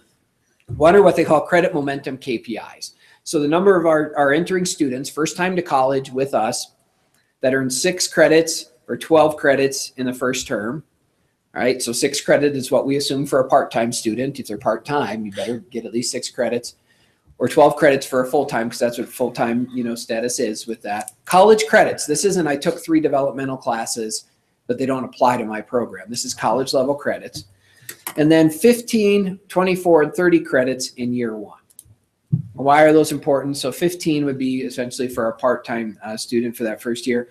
24 credits, is what we say a full-time student should be earning, 12 credits each semester, 24 credits. But really the one we need to be looking at is 30 credits, right?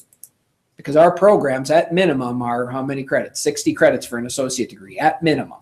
So if you're not earning 30 credits in a year, you're not finishing a credential in 2 years, are you?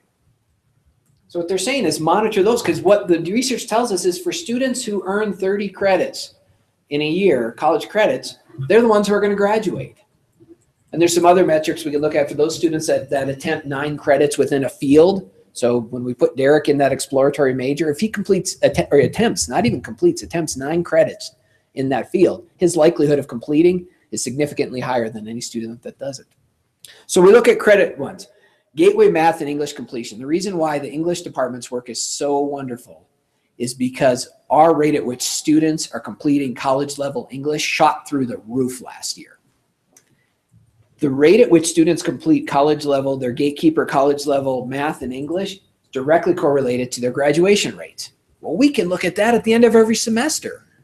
So we'll be watching completed college math within 1 year, completed college English within 1 year, completed both of those within 1 year. And then the last 2, are they're important. I don't know if they're as important, but basically we're looking at persistence. So we're looking at things like, did the student persist from term to term, fall to fall, and all that good stuff, and then how they do on their specific courses. So let me give you some of the data we got back from the First Institute.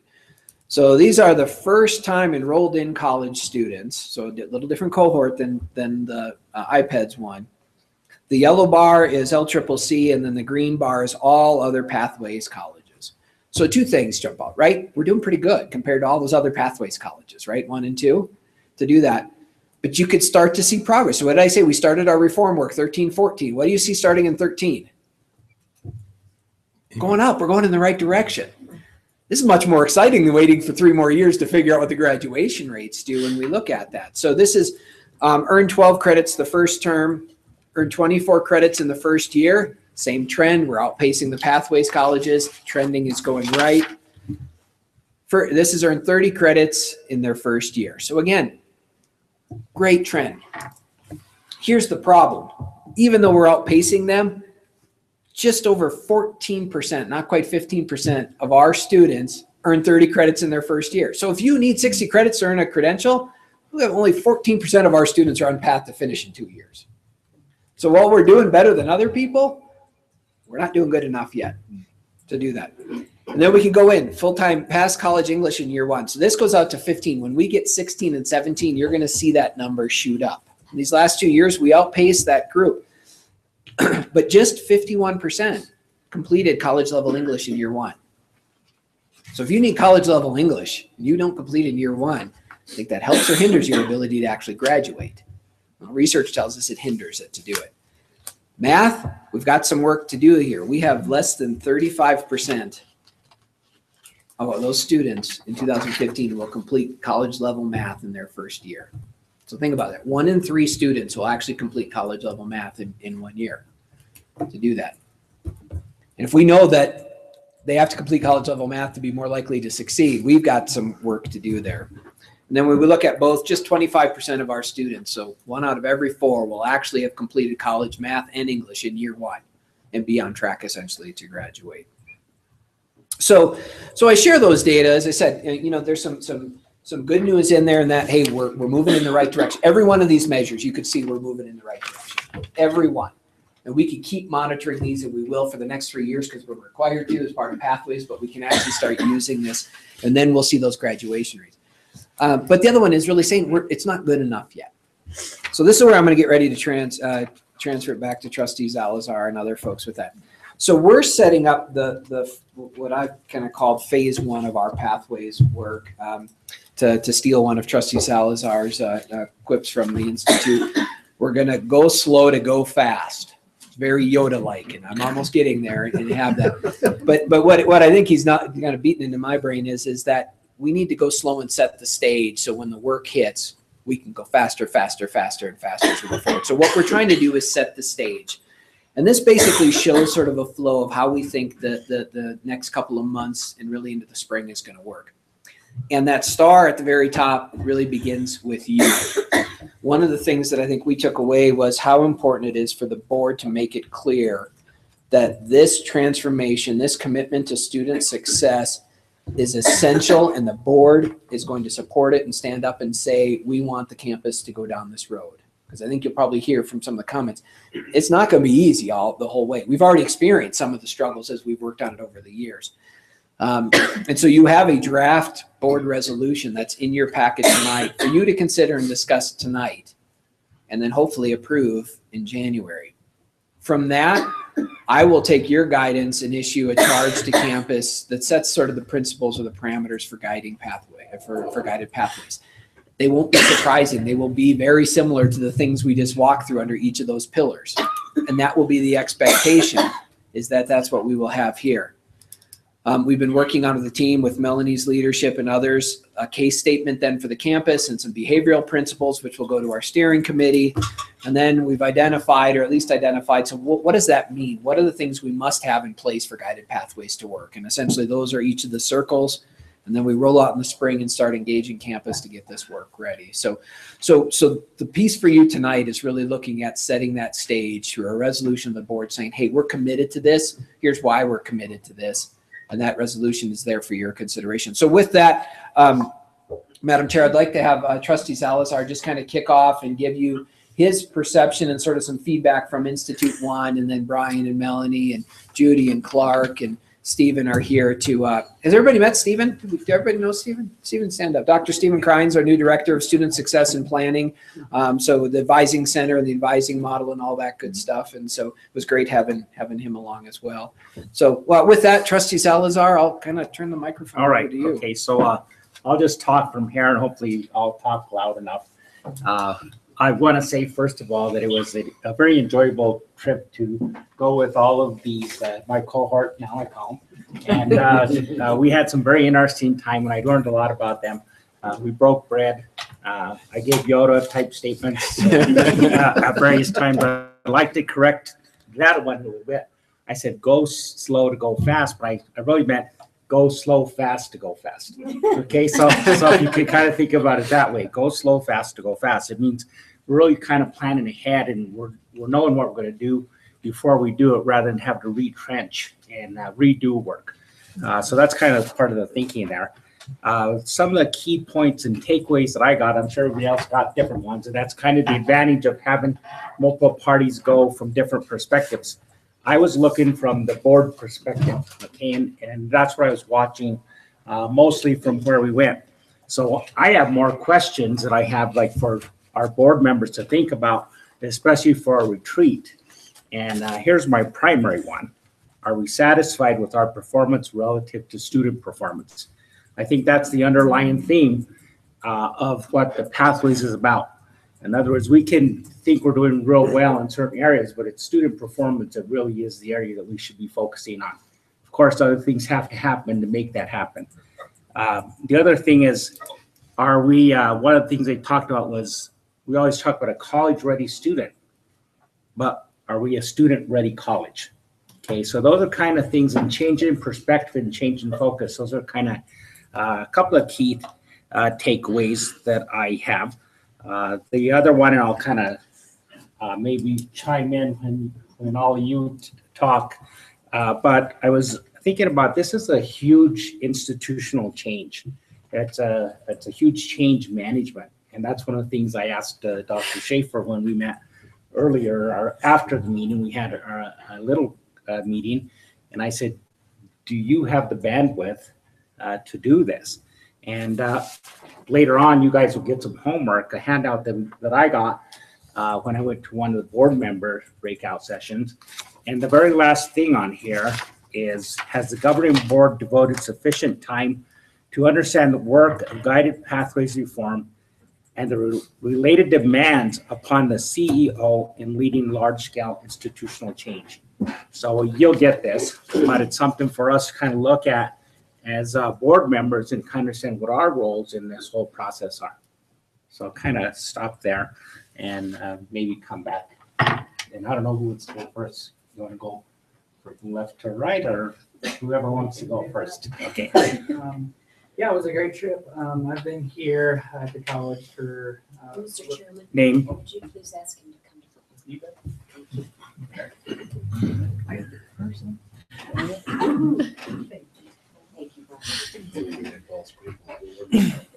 Mr. Chairman, it was a great trip. I've been a part of LCCC for a long time.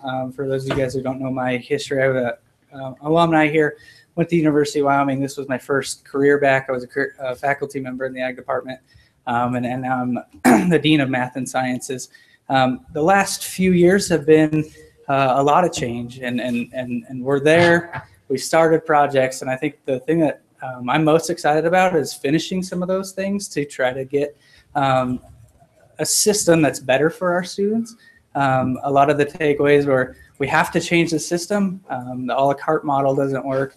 I focused on some of that when I was in the ag and doing some of our program redesigns, and I'm excited about us all looking at that and starting to focus students to get on path to get a career path so that they can be productive members of society. So I think that's one of the biggest takeaways.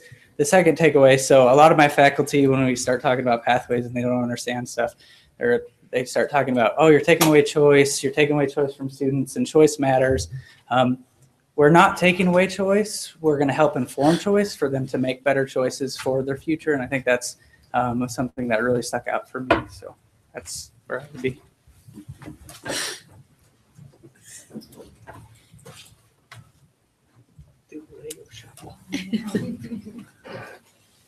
So it's just my lucky day that I get to present to you twice in one day. I don't know how I landed both of those, but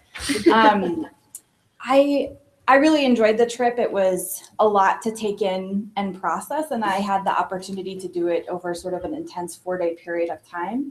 And that's not the opportunity that a lot of the other people on our campus are going to have. So we have to own how to articulate that and how to get people, they don't like to use the word buy in, sort of engage in the process. And so all the other 6 people who went on the trip with me are going to collectively roll their eyes now when I say we cannot just focus on the outcomes. That's important. Those outcomes really matter. We have to invest in a process that re-engages the people, from the person who, you know, cleans my classroom, to the person who does accounting, to the person who is in human resources, to every other person on campus, to re-engage with the values that brought us here collectively. And that means we have to renegotiate some of our roles and our relationships. And that's really hard. We can't just say, well, if we do this list of things and we check all of the boxes, then we'll get there. Because all of the other institutions who have participated in this process previously have come back and said, that doesn't work. You won't get there. It can't be a box checking endeavor. It has to be a cultural shift where every person who works here is committed and invested and re-engaged in participating in a way that they haven't participated previously, or that maybe they've checked out of participating, that they once participated and then for whatever reason they're not anymore. And that's way harder than the checkboxing thing. And so as we were going slow, fast, or slower, or whatever, I'm not really sure, but as we're doing that, to me, the most important component is building processes that collect that feedback, and the processes that are going to outlive any of us. So this room 5 years from now may look very different than it looks right now. If we create processes that engage the people and really connect those relationships across student services and academic affairs and finance and all of those facilities in those different areas, that's going to be sustainable change. But we can't just impose it on people and say, you're going to do these 12 things and then we'll be there. Because I want to leave the place better than it was like when we started. So I get excited about that. Go ahead. Thank you.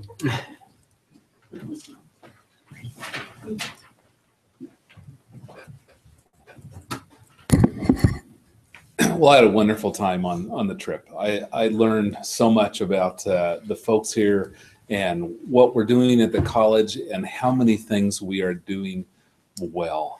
It was impressive as we sat in groups and we're looking at things. We have to do this and this. And as you look at that chart, it's amazing all the things that we are already doing. I just thought that was tremendous. And one of the sessions that they talked to us was on social mobility, and it just the idea that is so much of what community colleges are about, that we are helping people advance in our society. The idea that a lot of us did not start at this level in these chairs with this responsibility. Our families were at a different economic position, and that we came to this. We sat at a table and everybody got to tell their story, their social mobility story. And it amazed me to think all of these very successful professionals in their life, whether it was them, whether it was their parents, whether it was their grandparents, somebody started where they were at a terrible poverty level, where they came over from Europe or whatever it might be. It was just impressive. I wanted to talk about another little thing real quick too. We have the Eagle Academies on there, and one of the colleges, actually two, talked about meta majors, or what we're calling the Eagle Academies. And something that really jumped out at me was they were talking about choices, and we were we've looked several times at all of the programs we have and all of the options and how hard it is for people to make a decision. And they used a parallel of how many people have eaten in Cheesecake Factory. How many people have eaten in Cheesecake Factory? Think about the menu for the Cheesecake Factory. 258 items. That's what we're asking our students to do, is go in there and you're going, wow, that salad looks phenomenal. Oh, but look at this sandwich. And oh, look at this entree over here. And we expect them to pick something. So with the meta majors, they're narrowing it down. Most of the colleges and the two that talk to us, they've narrowed it down to 6 meta majors. So if you don't know what you want to do, like when I came in, I knew I wanted to go into ag education. They didn't have it at community college, so I had to find my path at the community college. But I knew what I wanted to do, and I was able to finish with that. But so many of our students don't have any idea what they might want to do. And so with this, with meta majors, you narrow it down to those focus groups, and then you're giving some consistent classes that the meta major, they're just going to be in there for 1 semester, hopefully, maybe 2. Then they're going to pick their paths as they go. And I think that's going to be a great opportunity. If we can help our students, give them focus. We're talking about taking the Coles class and seeing how we can tie that in to help give that career awareness. And it seemed like everything that was said at the conference kept coming back to, you must focus on careers and employment.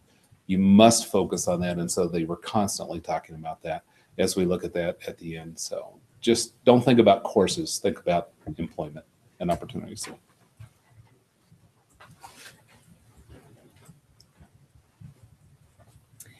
Good evening. I just would reiterate everything they said, but I wanted to also just compliment Melanie on your program review, because so much of the journey that your group went through was really the Pathways journey, and you took the time to study and understand what your students were faced with, and you gave them more informed choices and in a lower risk atmosphere by planning out that first semester as a common one between the 2 main areas. So that's the type of thinking and the type of heart we need in this work. It's probably the most important work and the most impactful work that any of us will do in our careers. And I truly believe that. It's exciting, but it is an awesome responsibility for us to do this right and to include everyone at the college. So when we're talking about that informed choice, that involves designing our curriculum the right way so that students know and can expect when someone in admissions says this is the way this goes, that's what they hit when they get into their program. It involves us being good enough partners within the institution to really be able to know that our colleagues have our backs and we are all telling students the same thing so that students are no longer confused. We're not there yet, and so it's going to take some team building. It's going to take some hard work on all of our parts to redo everything that we're doing. We may think that we've done a lot of work in the last few years, and we have. We're miles ahead of most of the institutions that were at this institute, but we've got a long way to go yet. So we can't stop and rest on those laurels. There's heavy lifting ahead, and the thing that makes me really, really happy too is I think we've got the people who can do it and who want to do it. So it's the right time and place. So I'm happy to be here to do that. Have the new guy goes last. That's okay. Yeah. In most everything that caught my attention has been spoken about, but this is a little bit different from the advisor perspective. I really like the 2 aspects of the structured pathways. And the other piece that I really like is the collaboration across campus. For the structured pathways, it's not about reducing choice. It's about reducing the number of bad choices that students make. So if we can eliminate the things that are causing them to make bad choices, we can help them further their career. The other piece is with the structured pathways, and the students know when they're going to go, what classes they have to do. That takes the load off the advisors from spending their time talking about what classes, when to take the class, things like that. And we can focus on having a good conversation with the student about what's going on in your life, what's troubling you in this class, how much load can we really take, can we get you to take 9 classes? Can we try that? And if not, let's get back. And we can really focus more on the student instead of the classes that they're taking with that. And the other piece, which is slipping right out of my mind as I stand here, with the structured ones, is if we can guarantee when the classes are going to be, that takes a whole lot of load off the student and the advisor as well. I was talking today with one of my advisors. They had a student in computer science area. It wasn't exactly computer science. They're about to graduate, but they haven't had introduction to computer science yet. And it has been canceled on them a couple semesters in a row. So if we can get to that point where we can guarantee that's when the class is going to be offered and you need to take it then we can get them through that process. And we can take an introduction class at the beginning of the program, which is a good thing. The collaboration piece, what I really got from that and what I'm really excited about that is this idea that we're all going to be working in this together. And we can no longer blame other areas for some of the problems we have going on. Advisors cannot blame faculty about what's going on, and faculty can't blame advising what's going on. We're all in it together to work for the benefit of the student, to come up with the best plan, the best process for the student. So student focus as opposed to my area of focus is what we're going to moving forward with that. So that's what I got out of it. Thanks. Okay, so shall I introduce the board resolution? I have a precursor to that. So I'd like to mention something.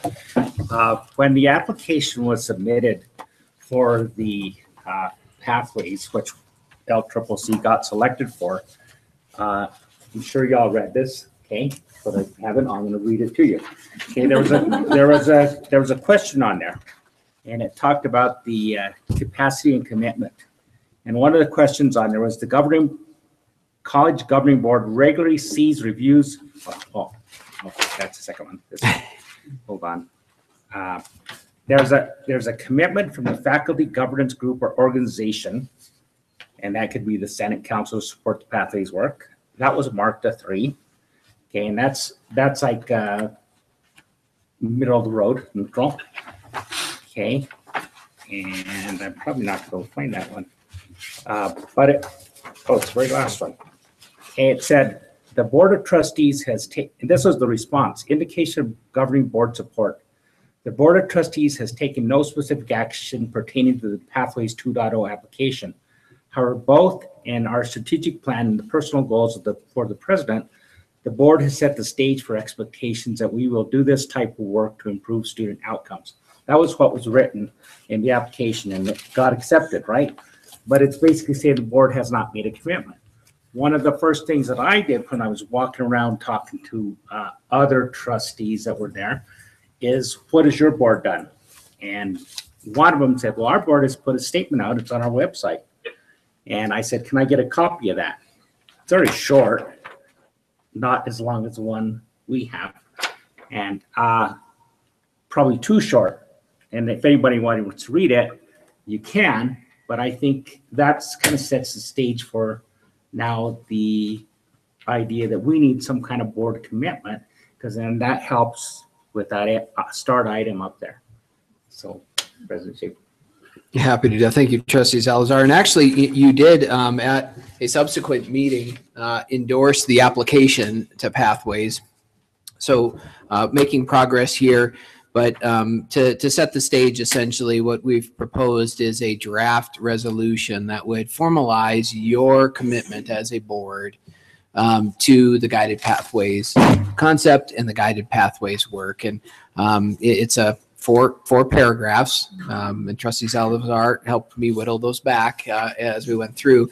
But you've read it, I'm sure. It's basically suggesting, hey, we're committed to this work. We want to see it happen. We want to continue what we're doing and go through, because we believe the things you heard. Community colleges are the mechanism for social mobility. We serve the population that's, perhaps least likely to benefit from a higher education, but most likely to gain from it. And then really setting the stage, saying, yes, there are things that perhaps are out of the college's control in regards to student success. But we know now from research that there are things within our control if we do them differently collectively we can improve. And so with that, it's a draft. Again, I'm not asking you to approve this tonight, but certainly you hopefully have conversation about it and then bring it back to you at your next meeting for approval. Mr. Chair, go ahead, Retta. I'm sorry, it's hard when you're not there to see when it's a good time to ask a question, but I have some questions about all this. If now is okay to do that. Yeah, go ahead, Brenda. Okay.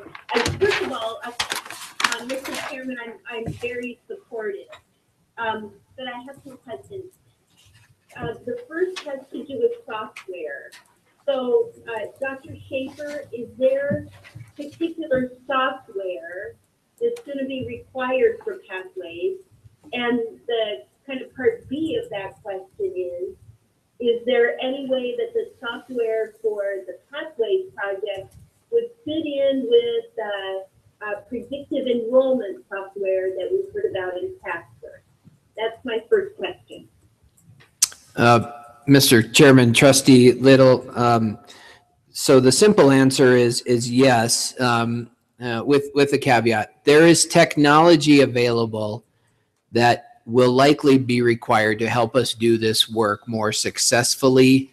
I share the caveat that technology is not the answer. And one of the things we heard is without strong, clear underlying processes, as Melanie talked about, layering technology on a dysfunctional process or disengaged process isn't going to help us. And we've got some stories here, here in the past few years where I could show where that has happened. So the process and the work is probably what's going to be the most important. But there will become times where we need software solutions. Fortunately, we do have a few that are in place. On the new student intake process, we invested in a CRM, a client relation management software with Colleague. It's called Colleague Recruit, that has really improved that prospect to applicant to admitted process substantially on campus. So that's in place. Still some work to do there, and with connections. As Dr. Bender discussed earlier, we have this Campus Labs software platform that helps with planning, and really specifically on that fourth pillar, ensuring students are learning, is where assessment planning comes in. Assessment planning sits within that Aquila framework, or this Campus Labs framework that the college, and to Dr. Bender's credit, and the faculties won an award for. So we have that in place. There's still this software piece that will sit in the middle with advising and the academic planning piece. We've got some tools in place. We don't like them. I don't think they're doing what they want. There are some promising solutions that will help. One of those solutions, to the second part of your question, will help students build individualized academic plans around the guided pathways. If every student at LCCC has an individualized academic plan telling us what courses they need to take and when, we can generate reports that suggest how many sections of what course, when do we need to offer them, and all those things that will help us much better from that predictive scheduling perspective. But I can tell you that's going to be expensive, and so we're already kind of figuring out how we can afford it and what we do to structurally be able to do it. Okay, it doesn't surprise me it's expensive, but that's exactly what I was wondering, is what you just said. And then another question I have is this process more easily in place with some academic programs more than others? In other words, is it easier to do pathways in the English or math pathway or agriculture or nursing pathway? Or is it pretty much equally successful or applicable across the board? Mr. Chairman, Trustee Little, that's an interesting question. I think some programs are naturally designed to have more elements of the guided pathways in place. So take some of our health science programs, for example. They already have a prescribed curriculum. It's very clear. There's critical courses and aspects, mapped out. Some of those I think may be easier to do, but even those have challenges. It's one thing when you're in a nursing program, you'll move through that path. What about all those students that don't get into the nursing program? So there's still even work on those areas. But I would say some programs are more or less designed along the pathways criteria. whereas others maybe aren't. I think probably the biggest lift, to be quite honest, will be in a lot of our transfer-oriented degrees, especially those in the arts and more the broad field general sciences, because they are much more discipline-oriented. So it's harder to create a clear pathway that aligns to specific occupational outcomes with those. So I think there's probably going to be some more work done there. But honestly, there's campuses that are doing that well. So at least we have, a group of, we have some success out there that we can build upon from other institutions and other research. Okay, that's good. And then that answers that question. Thank you. And then my last question has to do with marketing. So if we as trustees back this process and we vote to support the Pathways Initiative in this process, which I'm inclined to do, is there a way that we can market this in which we can say LCCC is the one college, the one community college in Wyoming that will help you with your pathway, or LCCC is a way for you to find your pathway to success? Can we use pathways to then also increase our student enrollment?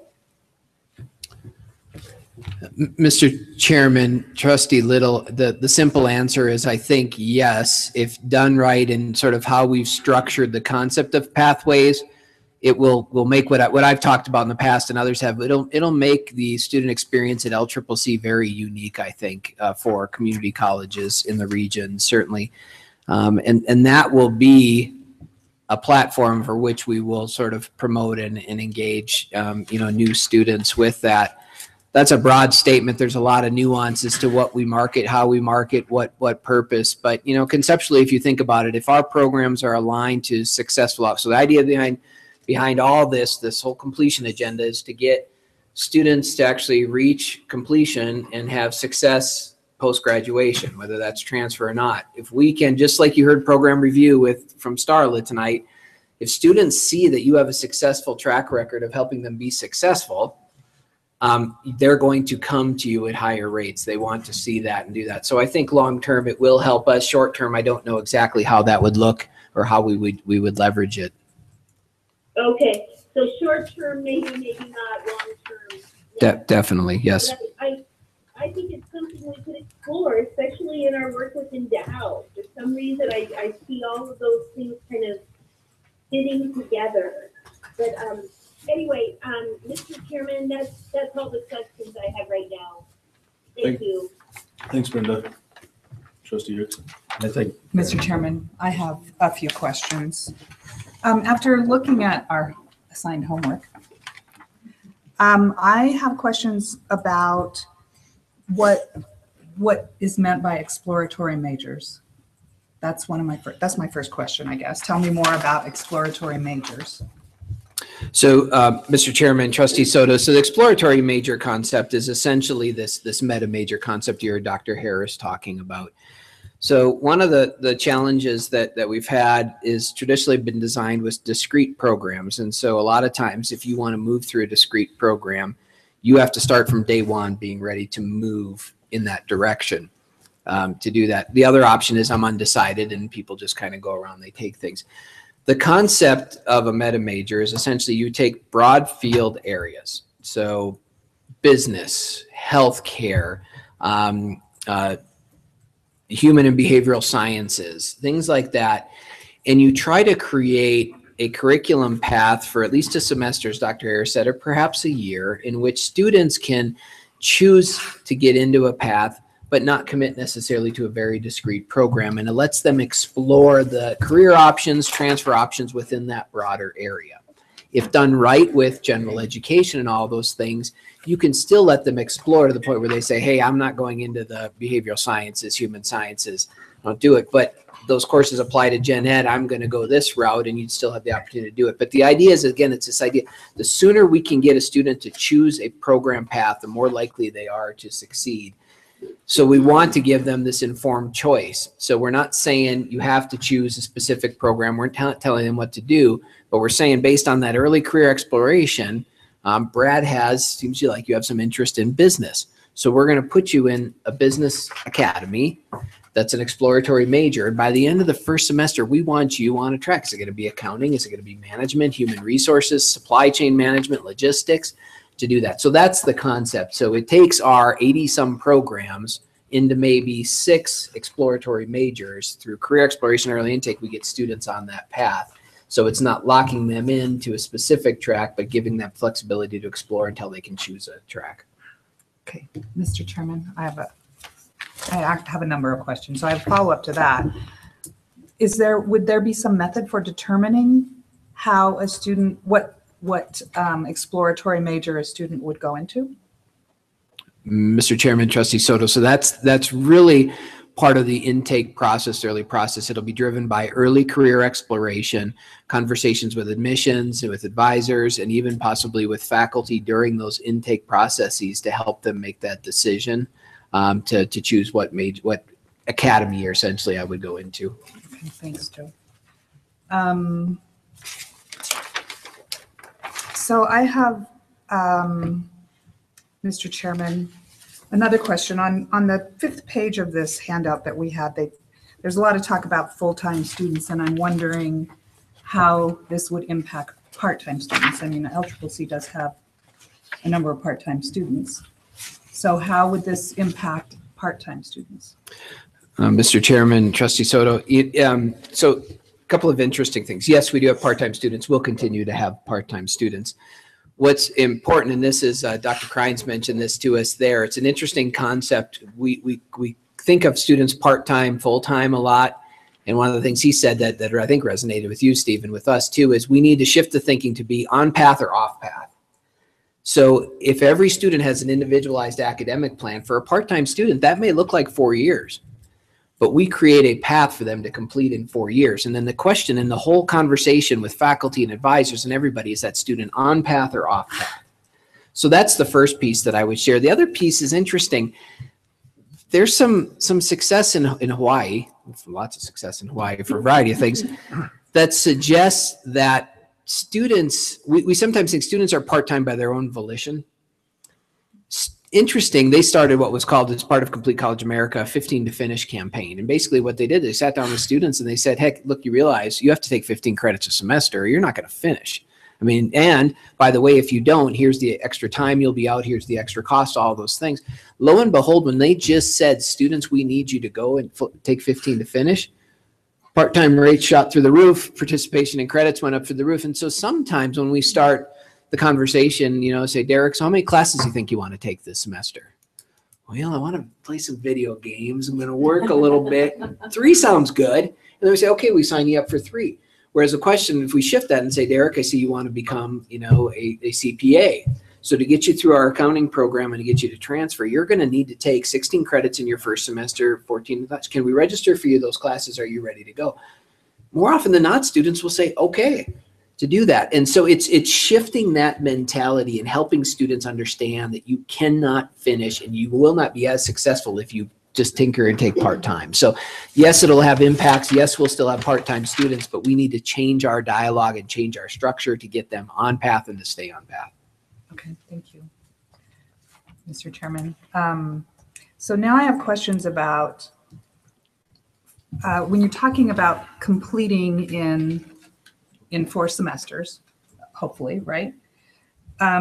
If you have students who have taken some exploratory classes and it's taking them longer to complete their programs, at what point is financial aid going to be impacted by a student taking an extra semester or 2? At what point is financial aid impacted? Mr. Chairman, Trustee Soto, I don't know, I may ask Vice President Hay to answer that. It's really case by case, depending on how many credits, how far, if they've transferred credits. But in general, you want to sort of comment on some of the financial aid credit thresholds our students encounter?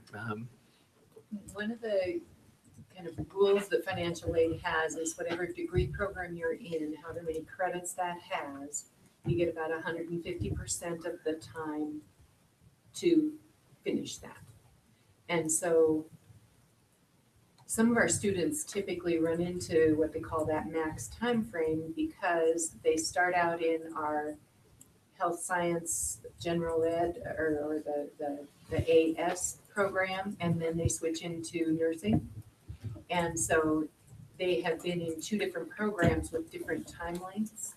And then they end up, like it will be it's quite typical for our nursing students who are pursuing the UW bachelor's degree to have to transfer to be a UW student before they finish our degree, only because of the financial aid, and they've run out of time on their aid package. And so then we'll be doing kind of that reverse transfer to finish our degree. So some programs, it's more typical than others, but that's why it's so super important to not waste credits at the beginning, to shorten that developmental plan and all of those kinds of things that we know we can do because we've proven it already in several areas. And let me just follow up with that. And that is the current expectation, 150% of. That's what the federal regulation. Okay, and that won't change. Not that we can see. Okay. So when you transfer to a bachelor's degree granting institution, for instance, then it's 150% of the degree that you're enrolled in there. So that automatically gives you more. Okay. eligibility. Thank you, Judy. I think that's all I have right now. Good questions. Mr. Erickson? Mr. Chairman, I'd like to make some comments about the presentations today and the takeaway that I got by listening to this last hour of discussion, which has been extraordinarily full of zeal and great enthusiasm and good things for the future. And I'm really pleased that we made the commitment. And that's why I'm going to say some things about this resolution later on, but we have made the commitment. We made a very strong commitment in what we've done in the last couple of years to achieve where we are. And a number of people that spoke today indicated that, well, our goals 1 and 2 and what we've accomplished in goals 1 and 2 are so close to what they expect at the pathways 2 that we're so far ahead with so many of the other individual colleges. So I think we have demonstrated by our past support in our budget approvals, our annual budget approval, and then the approval of the $45,000 for us to send this team and to participate in this program. And then it's going to be another $45,000 for year 2. So we do have a real commitment. Now, Trustee Salazar, I can see where you're coming from, where you want to enrich our involvement and our participation and understanding of what we're doing in the pathways, and that this resolution is a way to do that because we're discussing it. And we've had a great presentation here. I am really delighted with the way things are going.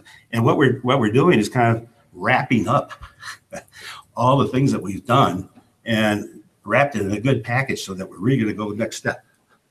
You know, I don't know if that's a good analogy, but it just hits me. One of the other takeaways I get is what Melanie said, and that is that we can't only look at the outcome, that we need to really give some attention to the process and the impact that it has on our institution. I look at those graphs that you gave us earlier, and every one of those graphs had a dip in 2013. Be interesting to take a look at what happened in 2013. I don't wish to go back through all that, but that was a turmoil time. We struggled. I mean, we all had a tough time, the faculty, the staff, we were all making big changes. And I have a feeling that there's probably a correlation here of an impact on the performance of our students in that particular fiscal year. I'm not going to say that that's just a hypothesis. I don't have any data, but then things started moving up. I think that we're going to continue the completions going more and more as we move along. Now, in regard to this resolution, when I first started reading it, I said, what do we need it for? Because I think we've been doing it. But as I said, I think that this establishes a statement for us, because when you make a resolution, you're making a position, you want to do something, you expect certain things to happen. So given that, there's a part of this resolution that I think needs to have some more work. And that's the last paragraph, where it says, we believe that existing and emerging evidence suggests the college can do some things differently that have proven to lead to higher levels of student success. I would like to see more specificity and can do some things differently. What are those things that we're going to do differently? Are we going to spend a lot more money? Are we going to have a first class, as we say, a first class faculty? I can go on and on. What does that mean when we're going to do things differently? And I would hope that when you bring it back to us, that you would have some more specificity in that particular sentence. Mr. Chairman, Trustee Erickson, so I'm chuckling because I think our first iteration had too much specificity, and Trustee Salazar said we got to get out of that. So I'll draw your attention to this schematic and then come back and ultimately we'll defer to Trustee Salazar and others to help that conversation. Your point about this resolution, I think, is valid. You're right. And that's what we all sort of said. We have been doing this stuff and doing it fairly well and everything. Think about this as a way to set the stage and communicate your position as a board, not just amongst yourself and commit, but how it will communicate and ripple through the organization. Over the next 3 years, this becomes a foundational statement that the Board of Trustees sets and establishes that direction. The second piece there, which is the expectations for guided pathways at LCCC, that's really where I pulled out the specificity based on some feedback from the team and Trustee Salazar from the resolution and put it into my expectations. So if the board says that we're going to do things differently based on research, what is that?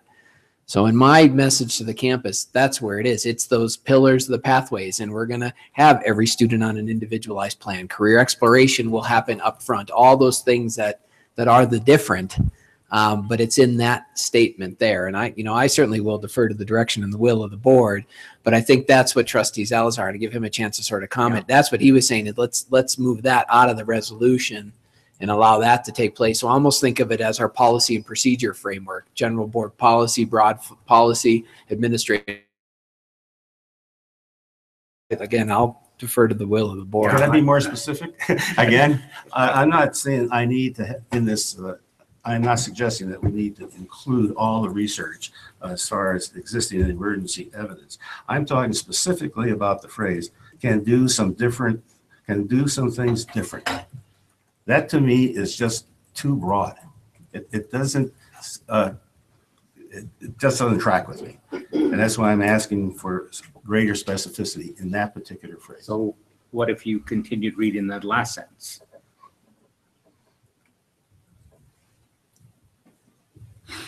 That's what I was going to suggest, that those different things are embedded within the guided pathways model, those pillars. And you're saying we want that to be, those to be embedded within LCCC. Well, that's a punt. I think it's still, I'm going to still speak for more. Maybe I can give some of my thinking, because I had discussion, and I'll take the blame if it's not as specific. Well, it's not a matter of blame. It's just a thing to enrich this, I think. Well,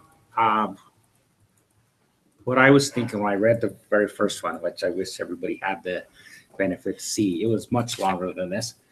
And I think it assumed that the board had more knowledge about what to do in guided pathways than what we really do have. So if you put all that level of detail, it made the assumption that we as the board were very good and maybe don't even need to participate in this pathways thing, so we know exactly what to do. And I think we don't know what to do. We know that we should do this guided pathways because we're going to build on the shoulders of giants, is the way I think about it. So that we're looking at who succeeded. There's already been a Pathways 1.0 set of colleges who have some experience and learning that we can gain from.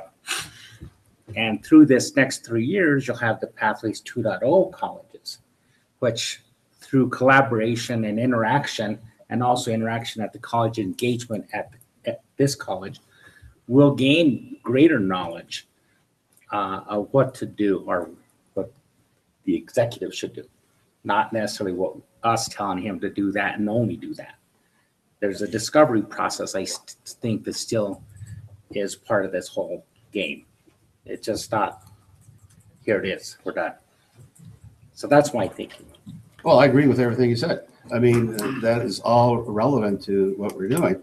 But in terms of this particular resolution, giving a clear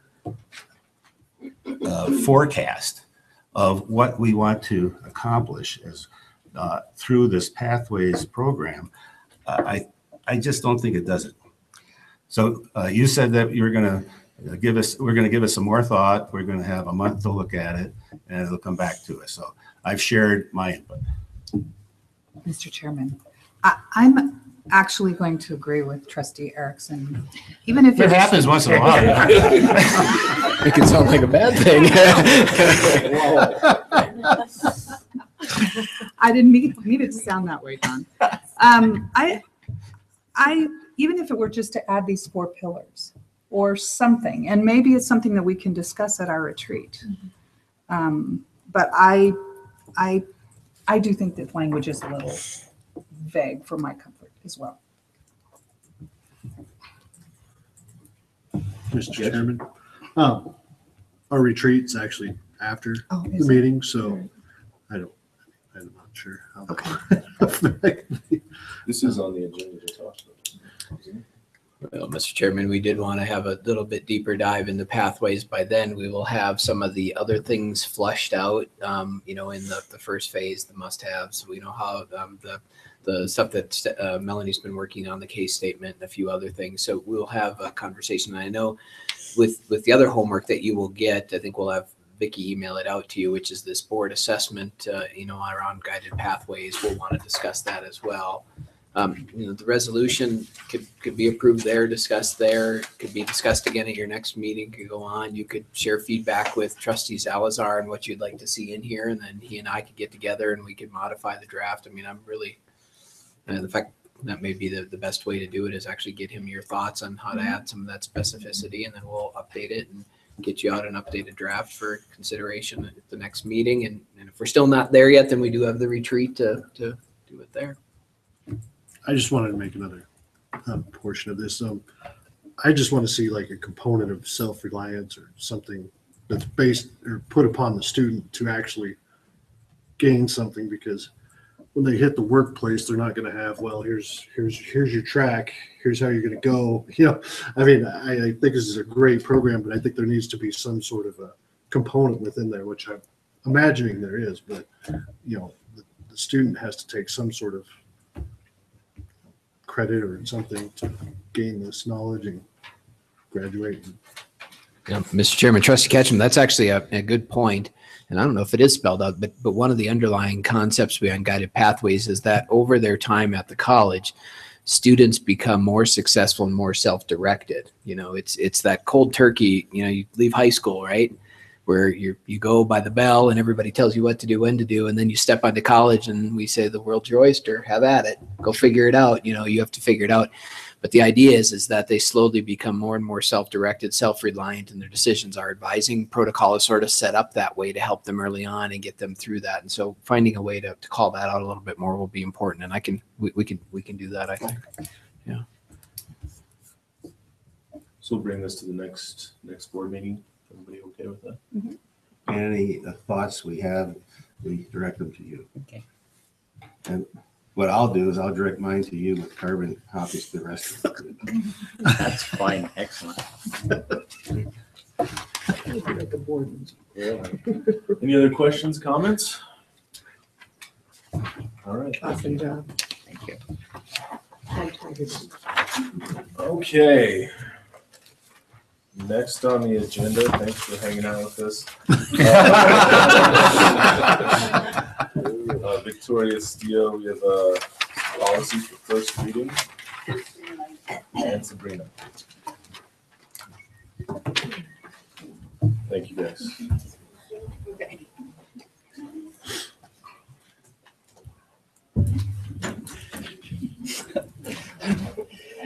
Chairman Market, trustees, guests, Sabrina Lane and myself are here to present two policies, 11.1, which is external funding and management and oversight, and more specifically the 11.6, which is sponsored programs, sponsored awards, but management and oversight, to the board for first reading and to answer any questions that you may have.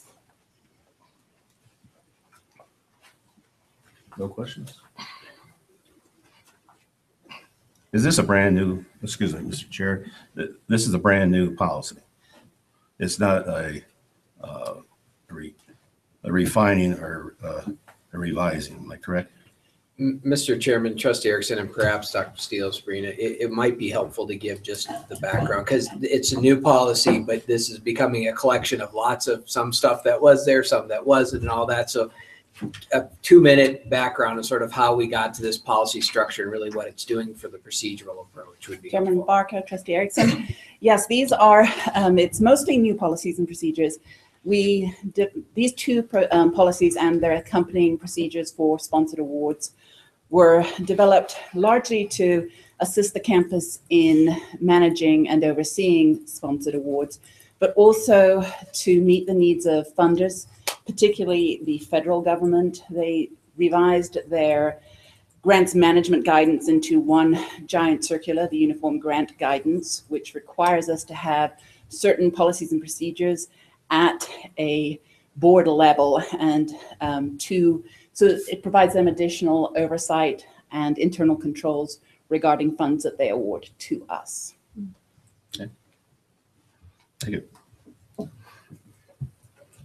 Any other questions? All right. This is just for first reading, so we'll see this again next month, I believe, right? Yes, and Mr. Chairman, if you have questions or anything, I won't be able to answer them probably, but be happy to get them to them. It will be back to you for second reading and approval at your January meeting. All right. Thank you. Thanks for staying with us tonight. Okay.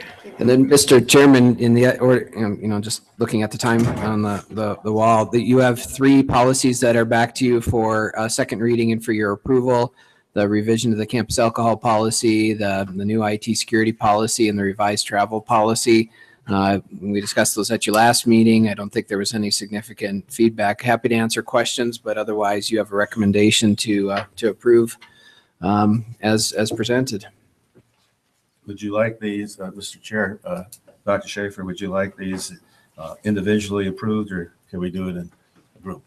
Mr. Chairman, Trustee Erickson, I think we can do them as a group collectively. Well, I'd like to make motion then to approve the campus alcohol policy .4 revised, and the IT security policy and 8.6 new, and the travel policy 4.4 revised. I'll second that motion. It's been moved by Trustee Erickson and seconded by Trustee Merrill. Any discussion? All those in favor, please say aye. Aye. All opposed? Aye. Motion, all those policies pass unanimously. Thank you. Okay, on to approval items.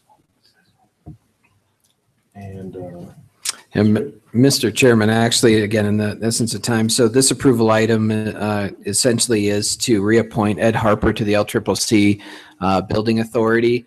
Also with this item is a one-page sort of overview reminder of what the LCCC Building Authority is. I know some of you had expressed interest in just having a refresh about that. I won't read through it, but it's really a pretty straightforward and simple document that talks about the structure, when it was established, what's intended to do, who are the members, all that good stuff. So if you want a quick refresh on the building authority, that one-page document is there. But essentially, what's before you is a recommendation that you approve the reappointment of Ed Harper, expiring December 31st of 2019.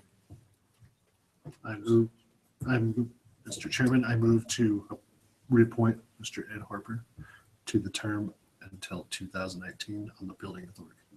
Second that motion. it's been moved by Trustee Ketchum and seconded by Trustee Merrill. Any discussion? All those in favor, please say aye. Aye. All opposed? Aye. Sorry, Brenda, I keep forgetting you're there. Motion passes. I will let you forgive me, Chairman. Thank you. Okay, on to the naming of college spaces, and Lisa.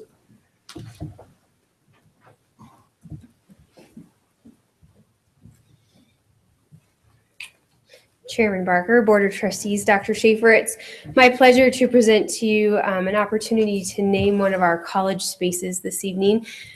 This particular request came forward from the Embry program faculty and Brian Wilson, the Dean of Math and Sciences, and have been working with them. They're looking for an opportunity to recognize the Embry grant, which is the Idea Networks for Biomedical Research Excellence grant. And since its conception in 2008, they have awarded LCCC $630,000 in grant funding for equipment, supplies for students to complete independent study and course research projects.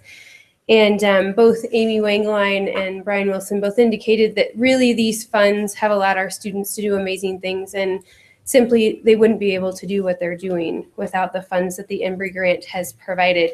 Most recently, they provided a flexible research and workspace grant, which allowed them to modify space in the Science Center into a student research and faculty research area. And they have requested, due to the substantial gifts through the grant, that we rename that space, which is Science Center Room 158, the Embry Experimental Education Laboratory. And really, these opportunities are a great chance for us to recognize people, our industry, our community that support the college in unique ways, and potentially open doors for further funding opportunities through other grants and other opportunities as well. So for your consideration this evening is the opportunity to rename that space to recognize the granting I make a organization. motion that we approve this room 158 in the Science Center as the Embry Experimental Educational Laboratory. Second. Excellent presentation. Yeah. Second, may I make a comment?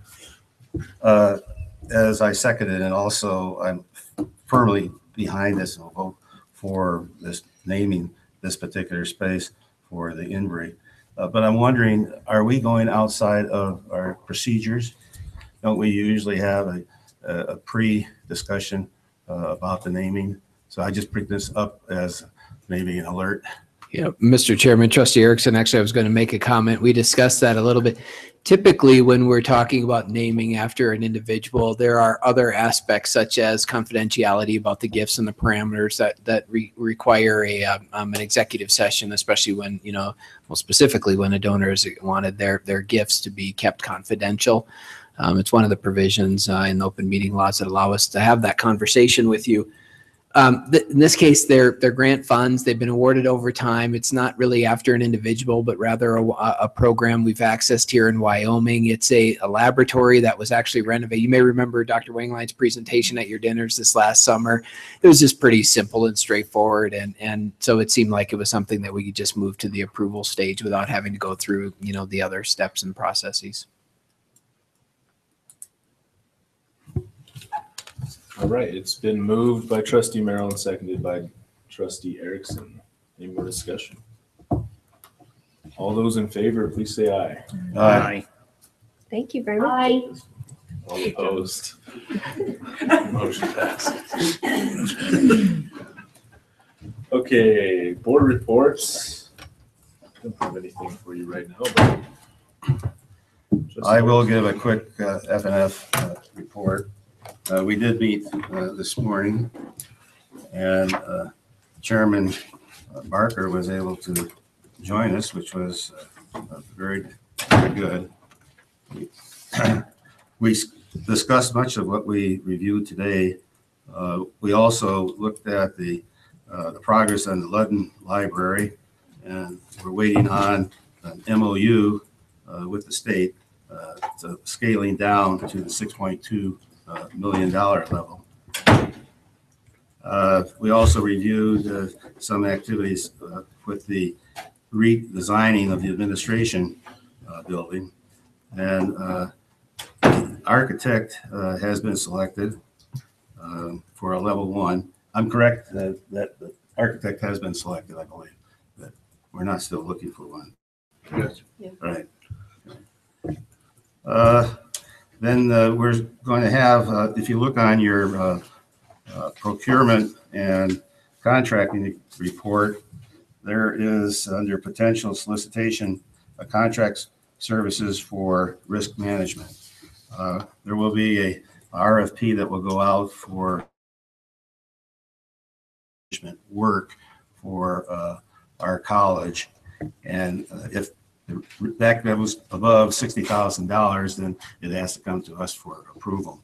So this is an alert. We also had the opportunity to get a better orientation on all of our fund balances. And with that, I'll ask for an acceptance of the procurement and contracting report and the financial statements for October.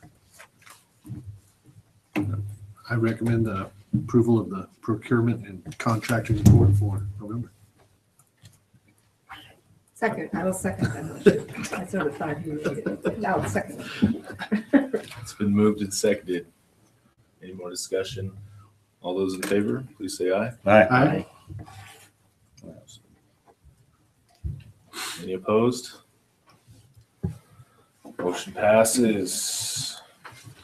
All right, Oh, there's one thing I forgot to say. I'm sorry, Mr. Chairman. The next F&F meeting will not be on a typical second Wednesday. It will be on the second Tuesday, June 9th at 11 o'clock. January 9th. What did I say? Well, we'll probably have one then too. all right, our student trustee. Okay, for my report, starting off, student government is currently winding down. Our committees are finishing up on their end of year reports. It's been an eventful semester and we've got quite a bit done. It's been great. Next on my report, we're looking at starting next semester quick. We want to make sure we get the Welcome Week coffee hour with President Joe Schaefer here knocked out in the first week. We want to have our pictures taken for promotional materials within the first 2 weeks. And I believe the blood drive in the third week, so we'll be very busy at the beginning of that. We currently have a full executive bunch, and that's going to be great going into next semester. It'll be the first time in a little while that we've had that. I'd like to take a moment to recognize one of our advisors, Zeke Sorensen, for the great work he does, and of course Josh Peterson too. And he got us these neat little personalized Christmas ornaments. But he is great in supporting us and making sure that we are appreciated. Currently, a number of our senators are involved with larger projects that are outside the scope of our typical work. A mental health project in coordination with Rutgers University, Vice President of their student body, Christy Schweikart. I submitted a video for that myself, and I'm looking for more submissions with other senators and even students around campus. And then I've been talking with Joshua Gardner from a Denver college about the potential for a regional coalition of student governments, much like CSSU in California or the group in Florida. And we've even begun talking about setting the foundation for a national group on that side. So we're going to be bringing that up next semester and looking at pushing all of this forward. We are starting to talk about PLS, me and the president and vice president, and how we will approach that next summer when we go to that, and how we're going to try and make stronger networking connections and make the most we can out of that event, because we've got a lot out of it. As you can see, we've got in on a lot of these larger projects, but we want to try and get the most out of it that we can. Derek, what's PLS? The Presidential Leadership Summit in Washington, D.C. We send the president and vice president. We're looking forward to the gala. So we have a number of senators going to that to assist this Friday. CAB recently hosted a study night. It was a great event. They hosted it from 9 p.m. to 2 a.m. And I believe I saw about 24 unique students there. And they got great feedback on that, saying that they wanted to see more of those. I also showed up for part of a radio show on 100.7 regarding the food pantry. And then bridging that into the pantry, just before Thanksgiving break, the pantry received a donation in the morning of the Monday before of about 300 pounds of food from the Boy Scouts, and then another large donation shortly thereafter from one of our own business classes. So the pantry is doing very well at the moment. We're on track to get it really out there again. In fact, we're planning on running a few specials as the semester winds down for fuel for finals.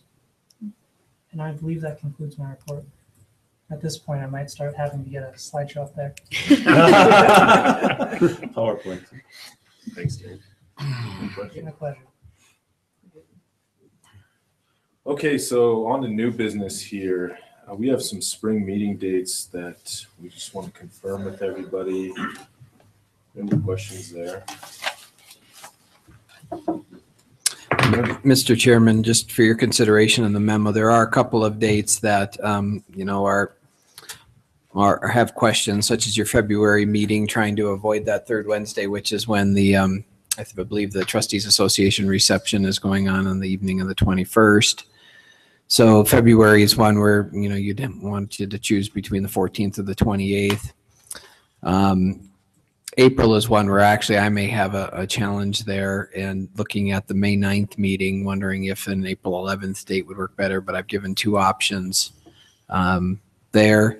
The May 9th one is specific. It's earlier than your third because of the first reading of the budget requirement by state statute. And then, of course, June 27th is the last Wednesday in June. And at this point, that would be when you probably the latest we could feel comfortable for an approval of that budget. So in the April and February dates, we need a decision, or we can just pick one. And then the rest are just, if you're confirmed, Vicki will start building those out.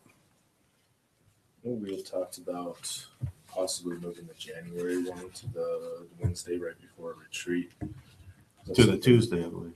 No, it's the board meeting. The board meeting to the Tuesday. To Wednesday. So it'd be the 24th? correct. Yes. Because you come back on the 21st. Oh, moving from the previous week. I'm sorry, I was listening. Move it to the 24th. Everybody. Instead of the 17th, having it on the 24th. Correct.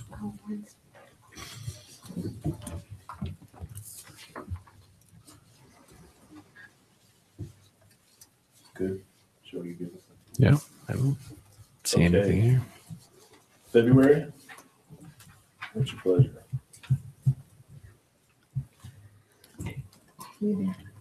Spend Valentine's Day together, or 28. Jess, that still means you have to buy your wife flowers or do something if you're here, but Yeah, let's do the 28th. It looks like our next one is March 21st, so the 20th might not be bad. Yeah. 20th be better. okay. Don't tell Kelly I said that. And then April 11th or the 25th. I can't do the 25th. But, without me. 11th is fine. 11th good with everybody? Yeah. Yeah, I'll make it work. I can't make it. 25th? What's it? The 11th. The 11th. Joe has a face right now. Yeah. You got a face? Joe has Well, a face. at this point, we were tentatively agreed to accompany the choral group that's been invited to sing in Carnegie Hall, and Oh. I think that is. I need to look. That may not be till Thursday. Could we do it in the middle? What's the middle date? The 11th. Schedule the 11th for now, and I can follow up with that. Okay. So 11th's good with everybody. At this time. Okay. Make it work. We can find that. So as far as we'll move on from there, the 2018 National Legislative Summit in Washington, D.C. If you're interested in attending that, feel free to let us know, let Vicki know. But that is an option for you. Please remember the deadline for early registration is December 16th. So we got a couple weeks now. Yeah, about 9 days. 10 days. Okay, so additional items as far as the board correspondence. The Flex Tech building was selected as one of 5 grand prize winners. Hopefully you guys get to look at that as far as the, just awards go. The CTA, Architects and Engineers. Just a couple things that I'm just going to add real quick. I want to give kudos to Kevin Yarborough and his team for the Remembering Our Fallen, that exhibit. That was really something special. So cheers to him and his team for that. And then just a couple more for Jim Gardner and Austin Albers, their squads. 10th in the nation, finishing top 10 in the nation. I wanted to make sure to recognize them. They had an excellent run towards the end. Just fell a little short. So other than that, anybody else there? Mr. Chairman? Yes.